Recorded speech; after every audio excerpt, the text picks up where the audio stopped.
এটা একটা অন্যরকম এপিসোড। কেন বলছি সেটা আপনারা যখন ভেতরে যাবেন তখন বুঝতে পারবেন। খুব ইন্টারনাল ফ্যামিলি ক্রাইসিস নিয়ে আজকের এই সিক্রেটসটা। আমরা সবসময় যে কথাটা বলি, আপনারা ডিসক্লেইমারও শুনেছেন যে নিজের রেসপন্সিবিলিটি, ওন রেসপন্সিবিলিটি, আপনি এখানে যা বলছেন সেটার ব্যাপারে। আমরা 3টা জিনিস করেছি আজকের এই সিক্রেটস প্রচার করবার আগে, আপনাদেরকে একটু ধারণা দিয়ে নিই।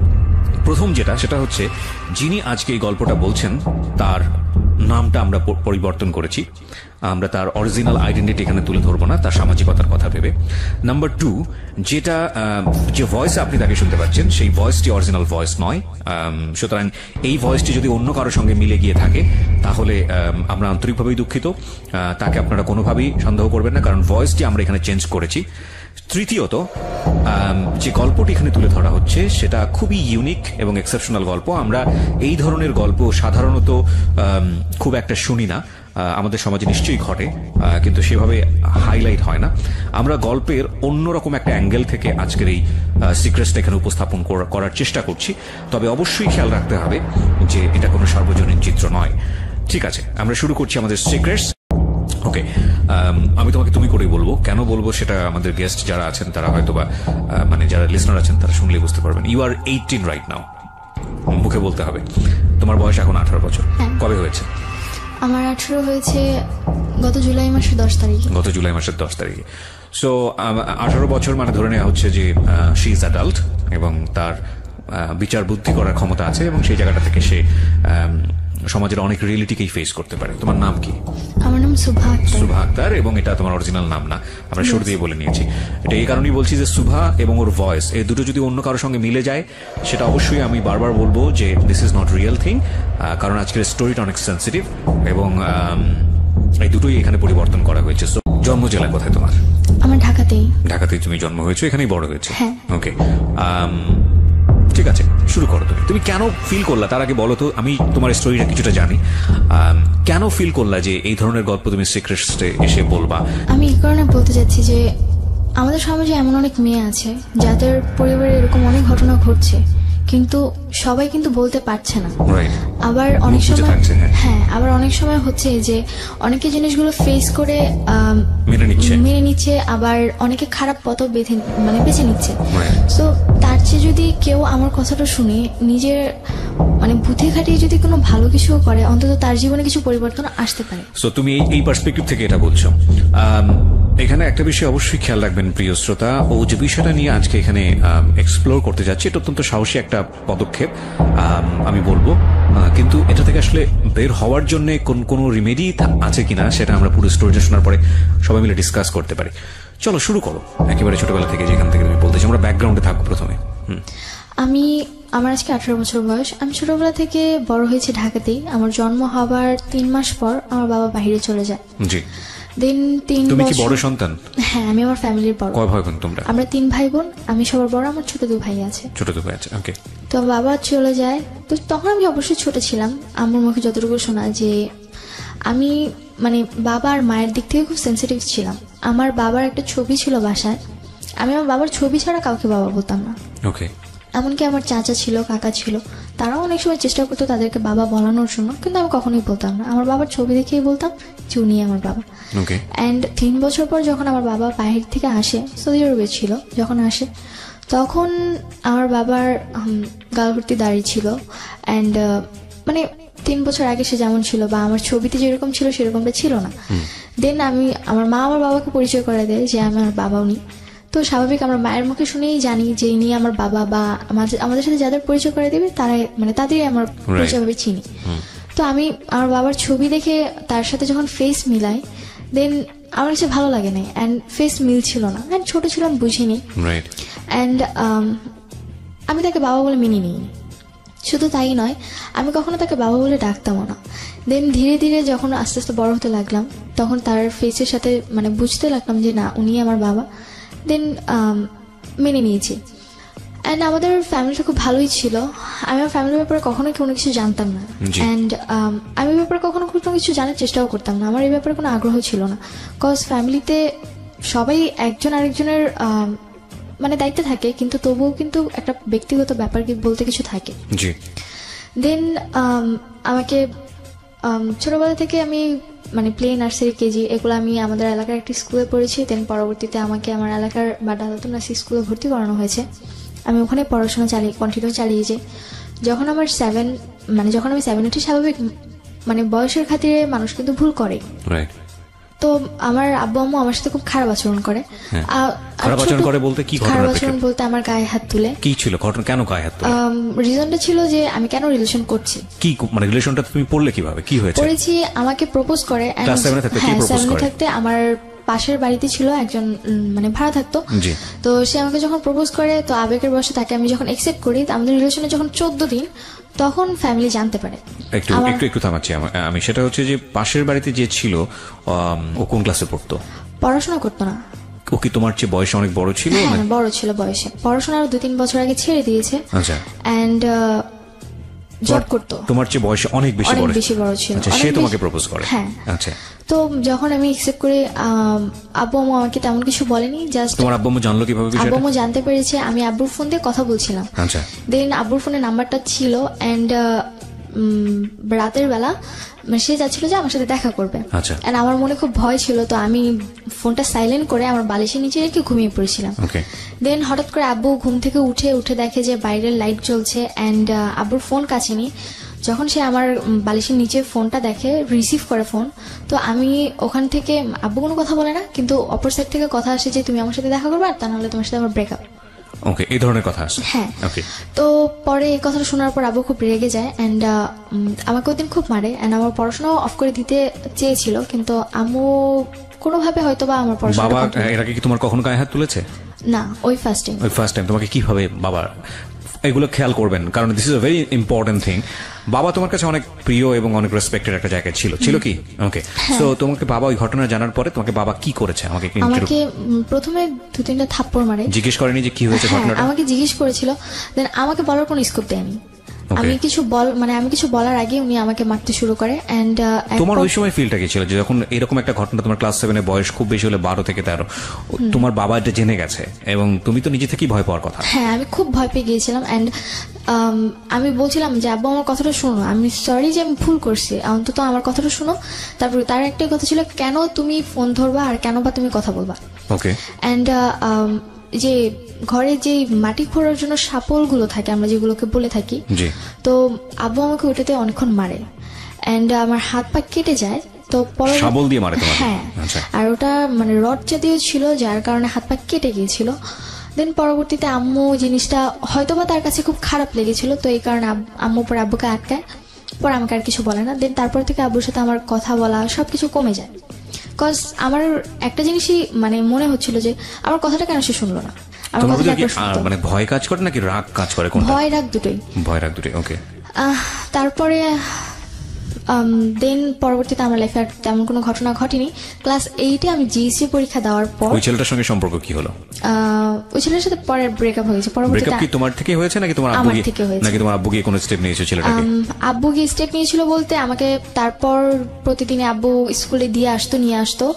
এন্ড পরবর্তীতে ছেলেটা আমাকে জাস্ট একটাই কোশ্চেন করেছিল যে রিলেশনে কি তুমি কন্টিনিউ করবা নাকি করবা না। তোমার ফ্যামিলিতে এত বড় ঘটনা ঘটে গেছে কিছু জানতো না? সে কিছু জানতো না। আচ্ছা। তো পরে আমি বলেছি যে না, আমার পক্ষে সম্পূর্ণ কন্টিনিউ রাখা, কজ আমি অলরেডি আমার আব্বু আমাকে অনেক কষ্ট দিয়েছি। আমার কথাটা ছিল এরকম। পরে সে বলে যে ওকে ঠিক আছে। তো তারপর তার সাথে আমার কোনো কন্ট্যাক্ট হয়নি। অবশ্য তার নাম্বারটা আমার মুখস্থ ছিল না, আমি কার্ড থেকে তার নাম্বার অলওয়েজ তুলতাম, আর কার্ডটা পরবর্তীতে আব্বু আমার ব্যাগ থেকে ফেলে দেয়, যার কারণে আমার পরবর্তীতে আর কোনো কথা হয়নি। তো ক্লাস 8 জিএসসি এক্সাম সময় বাবা ছিল।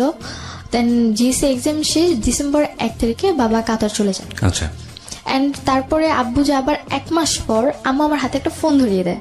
সেটা হচ্ছে নোকিয়া ফোন, টাচ ফোন ছিল, মানে নতুন মডেল যেটা বের হয়েছিল। তো পরে নতুন ফোন ছিল, অনেক খুশি ছিলাম আমি। তো আমি বুঝতাম না তখন যে কি হচ্ছিল। তো রাতে আমি এফএম শুনতাম বা ফোনে ফেসবুক ইউজ করতাম। তখন আম্মু দেখতাম রাতের পর রাত জেগে কথা বলে। তো তোমাকে ফোন দিল, এটা কি তুমি চেয়েছিলে নাকি এমনিতেই তোমাকে দিল? নিজে থেকেই তারা দিয়েছিল। নিজে থেকেই দিল? হ্যাঁ, যে তুমি এটা ইউজ করো। হ্যাঁ, এটা আমাকে ইউজ করো, কাজ আম্মু অনেক সময় বাইরে যেত, বাসায় কন্ট্যাক্ট করতে হতো, এই কারণে সে আমাকে ফোনটা দিয়েছিল। ওকে। তুমি কি এটা স্কুলে নিয়ে যেতে পারতে? না, স্কুলে অ্যালাউ ছিল না। ওকে। তো পরবর্তীতে আম্মু রাতে জেগে কথা বলতো। তো আমি ভাবতাম হয়তো বা যদি আব্বুর সাথে কথা বলে, কজ আব্বু তখন নতুন বাইরে গিয়েছে।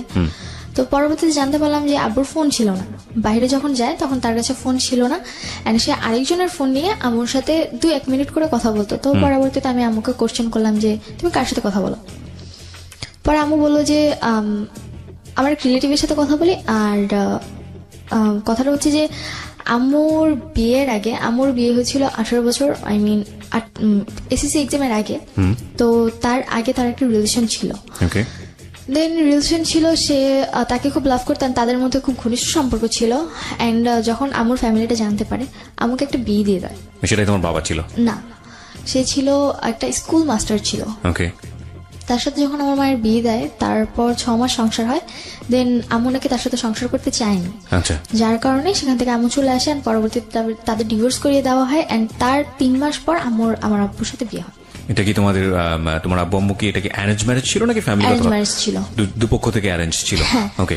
তো আমি এই ব্যাপারগুলো জানতাম না। কোথা থেকে জেনেছো তুমি এটা? আমার একটা ফ্রেন্ড ছিল, আমার আম্মুর আবার বান্ধবী ছিল, তো তার মেয়ে আবার আমার ফ্রেন্ড।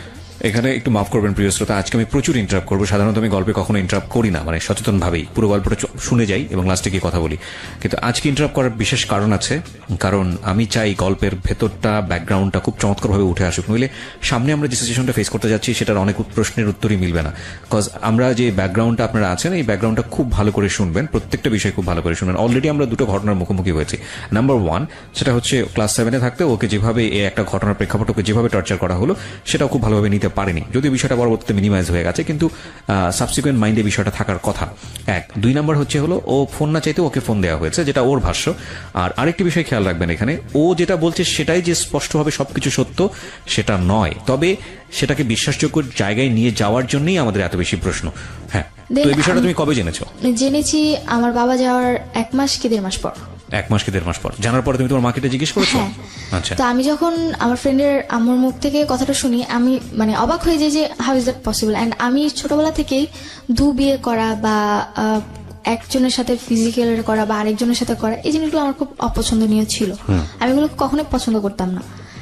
তো পরবর্তীতে আমার মানে খুব খারাপ লাগে যে আমি এমন একটা মায়ের মেয়ে। তবুও মানে এটা মনে হয়েছিল যে না, এখন হয়তো বা আমার মা খুব ভালো হয়ে গেছে বা সে হ্যাপি আছে আমার বাবাকে। তুমি কি করলে জানার পরে? জানার পর আমি বাসায় আসছি। সেদিন আমি আম্মুকে কিছুই বলি না। পরের দিনটা ছিল ফ্রাইডে। তো আমার স্কুল অফ ছিল। আমি ঘুম থেকে উঠছি ওই দিন 10টার দিকে। অ্যান্ড উঠার পর আমার মানে মন মানসিকতা ভালো ছিল না। অ্যান্ড আম্মু আমাকে বকাবকি করতেছিল যে কেন তুমি এত লেট করে ঘুম থেকে উঠছো, আর এত লেট করে কেউ ঘুম থেকে উঠে পড়াশোনা করো না, শুধু বাইরে আড্ডা মারো, আবার ফোন নিয়ে সারাক্ষণ টিপাটিপি করতে থাকো, কেন তুমি এগুলো করছো? তো পরবর্তীতে আমি আম্মুকে কোশ্চেন করলাম যে একটা সময় তো তুমি এগুলো করছো। আমার কথাটা ফার্স্টে এরকম ছিল, ফার্স্ট ছিল যে একটা সময় তুমি এরকম করেছো। Note that point please. হ্যাঁ। এন্ড পরবর্তীতে আম্মু বলল যে আমি এগুলো করেছি মানে। তো আম্মু তখন রুটি বানাচ্ছিল, হাতে বেলুন ছিল। পরে আমি বললাম যে কেন তুমি করনি, তোমার আগে একটা রিলেশন ছিল, এন্ড পরবর্তীতে জানলাম যে তোমার আরো নাকি আরেকটা বিয়েও ছিল। তো আমি তোমার মেয়ে, আমি তোমার সাথে যেমন সবকিছু শেয়ার করি, তোমার উচিত আমার সাথে সবকিছু শেয়ার করা, কারণ আমরা বন্ধু। পরে আম্মু আমাকে মানে হয়তো তার মাথা বেশি গরম হয়ে গিয়েছিল, কথা বলার ধরনটা হয়তো আমার ভালো ছিল না, তো এই কারণে উনি আমাকে বেলুন দিয়ে 2টা বাড়ি মারে। হ্যাঁ, এন্ড তখন আমার মাথায় আরো বেশি গরম হয়েছে যে আমি অলরেডি জেনেছি অন্য কারোর কাছ থেকে, তোমাকে জিজ্ঞাসা করছি, তুমি আমাকে সুন্দরভাবে অ্যান্সার না দিয়ে তুমি আমার গায়ে হাত তুলছো কেন? তো আমি পরবর্তীতে আমার সাথে অনেক তর্ক করি, আমি আর কোনো কথা বলি না। তোমাকে একটু থামাচ্ছি, 2টো পয়েন্ট আমরা গিয়েছি এবং 2টো পয়েন্টই খুব সেন্সিটিভ পয়েন্ট। আমি কারণ গল্পটা যখন সামনের দিকে চলে যাবে তখন আপনারা এগুলো ভুলে যাবেন। আমি 2টো পয়েন্টে একটু 2 মিনিট কথা বলতে চাই। নাম্বার 1, যখন ওকে গায়ে হাত তোলা হলো ক্লাস 7 অবস্থায়, ওর একটা সম্পর্কে জড়িয়ে যাওয়া, এবং এই সময় ওর কিন্তু ভালো মন্দ বোঝার বয়স না। এই বিষয়টা প্যারেন্টসদের খুবই সেন্সিটিভলি ডিল করা উচিত। কেন ডিল করা উচিত? ওর লাইফে একটা সময় সম্পর্ক আসবে, সেটা খুব স্বাভাবিকভাবেই হবে। ওকে প্রথমেই যদি এই ধরনের একটা ধারণা দিয়ে দেওয়া হয়, তাহলে স্বাভাবিকভাবেই অন্য কোনো যখন পরিণত বয়সে একটা সম্পর্ক আসার কথা, তখন ওর মাথার মধ্যে কিন্তু এই জিনিসটা কাজ করবে, যেটা খুব খারাপ জিনিস, এবং ওইটা তো স্বাভাবিক হতে পারবে না। এটা একটা। আরেকটা বিষয় যেটা যে এতে হিতে বিপরীত হতে পারে, মানে ওর গায়ে যেভাবে হাত তোলা হয়েছে তাতে করে কিন্তু খুব রাফ ডিসিশন নিয়ে ফেলতে পারে, কারণ বয়সটা খুবই ইয়াং বয়স। তো সেই জায়গাটা থেকে ওকে ডিল করা উচিত ছিল খুব সফটলি, যেটা প্যারেন্টস করেননি। মায়ের ভুলটা দেখেন, ও হ্যাঁ, এটা এখানে ওরও একটা ভুল আছে, সেটা হচ্ছে যে যখন ওর বান্ধবীর মায়ের কাছ থেকে বিষয়টা জানলো, ওর উচিত ছিল মাকে এসে জিজ্ঞেস করা যে মা এরকম ঘটনা ঘটেছে কিনা। খুব স্বাভাবিকভাবেই একটা সন্তান ওই বয়সে সে ভালো মন্দ বোঝে না, তার খারাপ লাগাটা খুব স্বাভাবিক, কারণ যেহেতু ওর স্বাভাবিকভাবেই এই জিনিসটাকে প্রেজেন্ট করা হয়েছে, কিন্তু ও সেটা করেনি। এবং এর প্রেক্ষাপটে ওর মা এসে যেই ব্যবহারটা করলো সেটা আরো ভয়ানক রকমের ভুল। একটা জিনিস আমরা হয়তো একসেপ্ট করে নিলাম, যেহেতু ওর বয়স ছোট এবং ও যেহেতু বিষয়টা বোঝেনি, ও এসে ও মাকে ওইভাবে বলতে পারেনি, সে কারণে সে খুব রাফলি জিনিসটাকে প্রেজেন্ট করেছে। কিন্তু ওর মার উচিত ছিল বিষয়টা ওর কাছ থেকে খুব সুন্দর করে জেনে তারপর ওকে খুব সুন্দর করে বুঝিয়ে দেয়া। আমরা যেই প্রযুক্তির যুগে বসবাস করি সেখানে আমাদের সন্তানেরা আমাদের অতীত জানবে না, এটা হতেই পারে না। আমাদের অতীত তারা জানবেই। একটা সময় যদি আপনি ভুল করে থাকেন বা কোনো একটা বিপদের মধ্যে পড়ে থাকেন বা যাই কিছু করে থাকেন না কেন, এই প্রযুক্তির যুগে সবকিছু ডকুমেন্ট থেকে যায় এবং একটা সময় গিয়ে আপনার সন্তান সেটা জানবেই। সুতরাং সেটার জন্য আপনার একটু প্রিপেয়ার থাকা উচিত যে আপনি বিষয়টাকে কত সফটলি আপনি আপনার সন্তানকে খুব সুন্দর করে জিনিসটা বোঝাবেন, যাতে করে তার মানসিকভাবে কোনো ধরনের সে বিপর্যয়ের মুখে না পড়ে। হ্যাঁ, বলো তারপর। তারপর থেকে আমার সাথে গায়ে হাত তুললো। পরে আমার সাথে আমার কোনো কথা বলি না, আমি রাগ করে আমার সাথে কথা বলি না। কিন্তু ওই প্রশ্নের উত্তর কি দিল তোমার মা? তুমি যখন বললে এটা, প্রশ্নের পরবর্তীতে আম্মু আমাকে আর কিছু বলেনি, শুধু এইটুকুই গায়ে হাত তুললো। হ্যাঁ, গায়ে হাত তুলেছে আর পরে এটাই বলেছে যে আমাদের ব্যাপারে তোমার না জানলেও চলবে। Oh, this is a big mistake. Okay. And এটা বলেছিল যে আমাদের ব্যাপারে তোমার না জানলেও চলবে, এন্ড নিজের লাইফের ব্যাপারে ফোকাস দাও, তোমার ফ্যামিলির ব্যাপারে এত কিছু জানার প্রয়োজন নেই। আমরা এখানে একটা বিরতি নিব প্রিয় শ্রোতা। আজকে আমি প্রথমেই বলে নিচ্ছি আমি অনেক বেশি ইন্টারাপ্ট করব, কারণ স্টোরির প্রয়োজনেই, এবং আপনারা ধৈর্য ধরে শেষ পর্যন্ত শুনবেন। This is a big family crisis. আজকের এই গল্পটা থেকে অনেক ছেলে মেয়েই বা অনেক ফ্যামিলি হয়তো বা তাদের চিন্তাভাবনার জায়গাটা পরিবর্তন করবেন। দেখুন, আমরা সমাজে এত কিছু নিয়ে কথা বলি, সমাজে এত প্রবলেম নিয়ে কথা বলি, কিন্তু ঘরের ভেতরে একটা শিশুর সুস্থভাবে বেড়ে ওঠার জন্য তার যে মানসিক পরিবেশটা প্রয়োজন, এবং একই সাথে বাবা মা শিশুর সাথে কি আচরণটা করবেন বা কোন জায়গাটায় প্রাইভেসি মেনটেন করবেন, বা প্রাইভেসি যদি ওপেন হয়ে যায় তাহলে সেটাকে কিভাবে ডিল করবেন, সেই বিষয়টা নিয়ে কিন্তু কোথাও কোনো আমাদের না আছে এডুকেশন প্রতিষ্ঠানে, না আছে কোথাও সামাজিকভাবে কোনো শিক্ষা। কিন্তু this is a very very important part for our social life এবং ফ্যামিলি লাইফ। সেটার হয়তো আজকে একটা খুব ভালো দিক নির্দেশনা হয়তো আজকের এই এপিসোড থেকে আসবে। আপনাদের সবাইকে বলবো একটু ধৈর্য ধরে মনোযোগ দিয়ে শোনার জন্য, এবং যারা এটাকে এন্টারটেইনমেন্ট হিসেবে নিচ্ছেন তাদেরকে আমি বলবো please get lost, cause this episode actually not for the entertainment. So called entertainment it's a part of entertainment, of course. সেইভাবে যদি যাই তাহলে সো কল্ড এন্টারটেইনমেন্ট বলতে যেটা বোঝায় যে মুভি হলো বা নাটক দেখলাম, তারপরে okay fine, I get some মজা, ফান, ভুলে গেলাম। আজকের এপিসোডটা বা সিক্রেটসটা আসলে এরকম না, সামথিং বিয়ন্ড এন্টারটেইনমেন্ট। যদিও এটা এন্টারটেইনমেন্টেরই একটা অংশ, কিন্তু সামথিং বিয়ন্ড এন্টারটেইনমেন্ট। এন্টারটেইনমেন্টের ভেতরে entertainment, something beyond entertainment. Okay, so আমরা একটা ছিলাম। তারপর আম্মুর সাথে আমার কথা হয়নি 2-3 দিন, এন্ড তারপরে দেখি যে আম্মু একজনের সাথে কথা বলে এন্ড বাইরে গিয়ে দেখা করে। তখন কি তুমি তোমার মার সঙ্গে স্বাভাবিক ছিলে, কথাবার্তা বলতে, নাকি একদম চুপচাপ? নরমালি ওরকম কথা হতো না, জাস্ট খেয়েছো কিনা বা খাবা কিনা বা স্কুলে যাবা কিনা। তোমার কোনো ফ্রেন্ড ছিল ওই মুহূর্তে তাদের সাথে তুমি এই বিষয়গুলো শেয়ার করতে? না, আমার আসলে আমি ছোটবেলা থেকে আমি স্কুলে পড়তাম, কিন্তু আমার ছোটবেলার স্কুল লাইফটা ছিল সবচেয়ে খারাপ। কেন? কজ আমার স্কুল লাইফে আমি কখনো কোনো ফ্রেন্ড করতাম না। আমার নিজের কাছে খুব খারাপ লাগতো, কজ সবার ফ্যামিলি এত সুন্দর, এন্ড আমি সবসময় একটা জিনিস চাইতাম যে আমার মা, সবার মায়েরা তাদের স্টুডেন্টস মানে বাচ্চাদেরকে নিতে আসে, আমি চাইতাম যে আমার আম্মু যেন আমাকে নিতে আসে। যদিও যে বছরে যদি 2-1 বারও সে আমাকে আনতে যেত, মানে তার চেয়ে মানে সেদিনটা মনে হতো যে আমার ঈদের মতো খুশি যে সে আমাকে নিতে আসছে। নিতে যেত না কেন? কোনো কারণ ছিল? নিতে যেত না, তখন আমার ছোট ভাই হয়েছিল, এন্ড তার একটাই কথা ছিল যে তোমার ছোট ভাইকে বাসায় রাখতে হয়, দেখতে হয়। তো বাসার কেউ ছিল না? না, বাসার কেউ ছিল না। সো তুমি তোমার জায়গা থেকে এটা ফিল করতে, কিন্তু তোমার মায়ের জায়গা থেকে বিষয়টা লজিক্যাল ছিল? হ্যাঁ, লজিক্যাল ছিল। তো তোমাকে সুন্দর করে বোঝাতো না বিষয়টা যে দেখো বাবা আমার এরকম সমস্যা, যে কারণে এরকম কখনো বুঝাইনি। মানে আমার মায়ের আচরণ ছোটবেলা থেকে অনেক রাফ ছিল, এন্ড একটা মা উনি তো একটা মানুষের নিম্ন স্তরে যে বকাবকি করে বা স্ল্যাং, হ্যাঁ, কটু কথা বলে, মানে একটা মানুষের নিম্ন স্তরের চেয়ে নিচু কথা উনি আমাকে বলতো। আমি আগেই বলেছি আজকে আমি অনেক ইন্টারাপ্ট করব। আমি আপনাদের যারা রেডিওতে এটা শুনছেন তাদের হয়তো মনে হতে পারে যেটা কিভাবে সম্ভব। আমি আমার এটা গিবত হয়েছে, আল্লাহ মাফ করুক। আমি জাস্ট একটা এক্সাম্পল দিই। আমার পাশের বাসায় এরকম একটা ঘটনা ঘটে রেগুলারলি। মেয়েটার বয়স আমি জানি না, এবং হঠাৎ করে সেদিন আমি শুনছিলাম, বাসায় ছিলাম অল্প সময়ের জন্য, মা এবং মেয়ের কনভারসেশন। মা মেয়েকে যেভাবে গালি দিচ্ছে, যে কথাগুলো বলছে, সেটা আমার কাছে কোয়াইট আনথিঙ্কেবল মনে হয়েছে। এবং মাঝে মাঝে দেখছিলাম যে মেয়েটার প্রতিবাদ করছে, ছোট ছোট অল্প অল্প প্রতিবাদ করছে। তোমার একটা সময় মনে হচ্ছিল যে এই মেয়েটার ভয়েসটা একটা সময় লাউড হয়ে যাবে, মা তখন আর কিছু বলতে পারবে না। কারণ বিষয়টা আসলে তাই হয়, আমরা যত কিছুই থাকি না কেন, হয়তো ওই মায়ের লাইফে একটা গল্প আছে, সে অনেক বেশি ফ্রাস্ট্রেটেড, নিশ্চয়ই আছে, নইলে মেয়ের সঙ্গে এত খারাপ ব্যবহার কেন করবে। কিন্তু এটা একটা না মানে শস্য জমির মতো, আপনি যে কাজটা করছেন সেটার রেজাল্ট আপনাকে পেতেই হবে।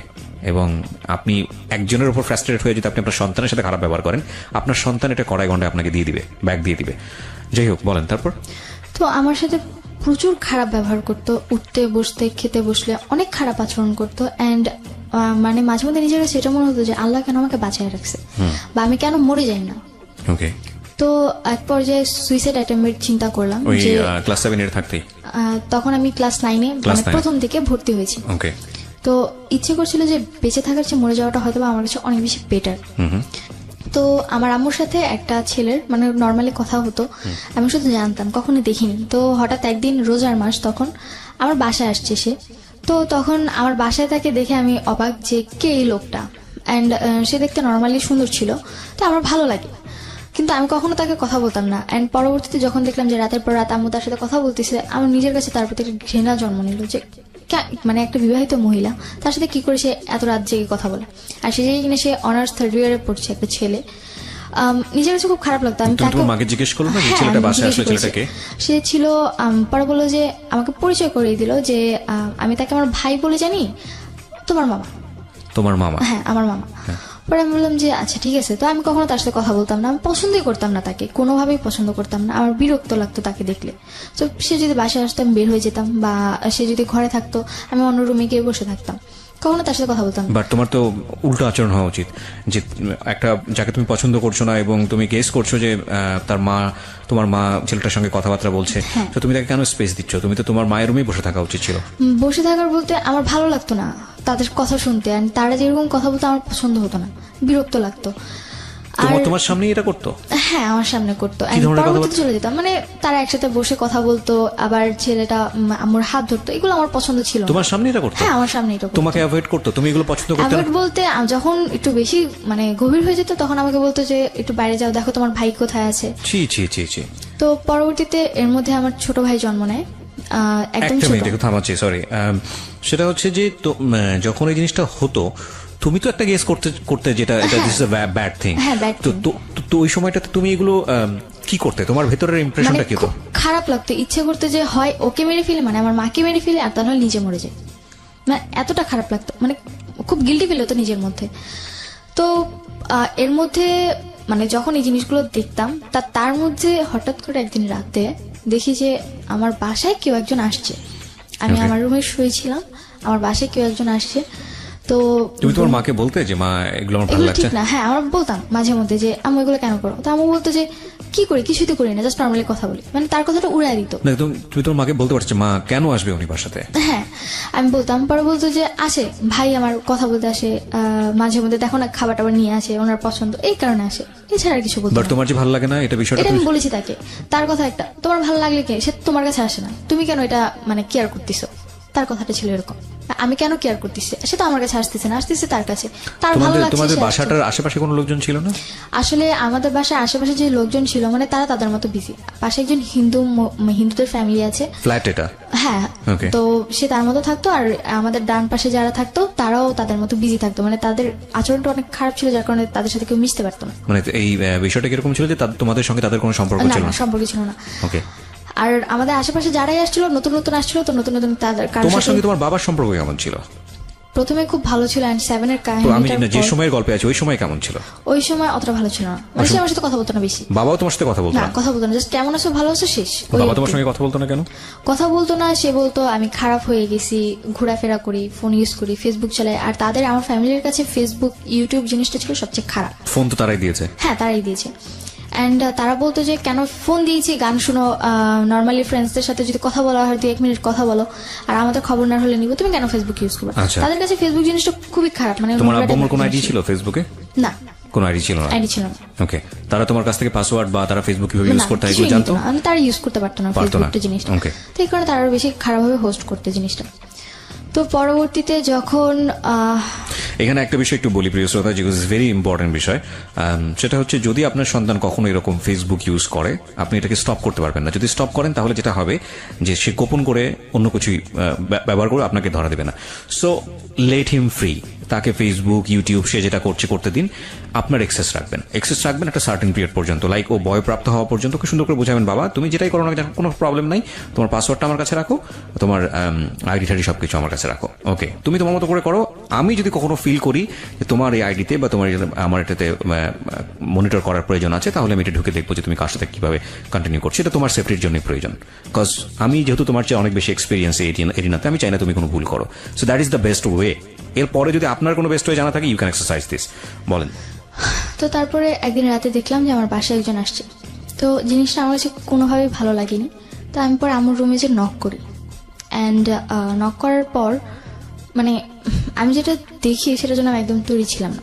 আর তখন রাত মেবি 1:30 কি 2টা বাজে। তখন তুমি ক্লাস 9 এ পড়ো? হ্যাঁ, তখন ক্লাস 9। 1:30 সময় তুমি কি করছিলে? 1:30-2টার দিকে বলতে আমি তখন রাত জেগে এফএম শুনতাম। দিনটা ছিল বৃহস্পতিবার। ভূত এফএম আগে ডর হতো মেবি কোন একটা চ্যানেলে, আমার ঠিক মনে নেই, 89.2-তে। তো আমি সেটা শুনতেছিলাম, আর ওটা তো রাতে 2টা পর্যন্ত হতো। তো সেটা শুনতে শুনতে আমার কানে হেডফোন ছিল, আমি প্রথমে কোনো কিছু শুনিনি যে কেউ আসছে কিনা বা কোনো আওয়াজও পাইনি। পরবর্তীতে যখন আমি ওয়াশরুমে গেলাম তখন দেখলাম যে আমার রুমের লাইট অন করা। তো পরে আমি আমার রুমে যখন নক করি, পরে আমার গেট খুলে দেখি যে আমার এক রিলেটিভ। তো আমি তখনও জানতাম না যে তার সাথে আমার আগের রিলেশন ছিল। তো পরবর্তীতে যখন আমি দেখে অবাক, পরে আমি জিজ্ঞেস করলাম, আপনি এখানে এত রাতে? ছেলেটাকে জিজ্ঞেস করলাম। হ্যাঁ, চিন্তা তুমি তাকে?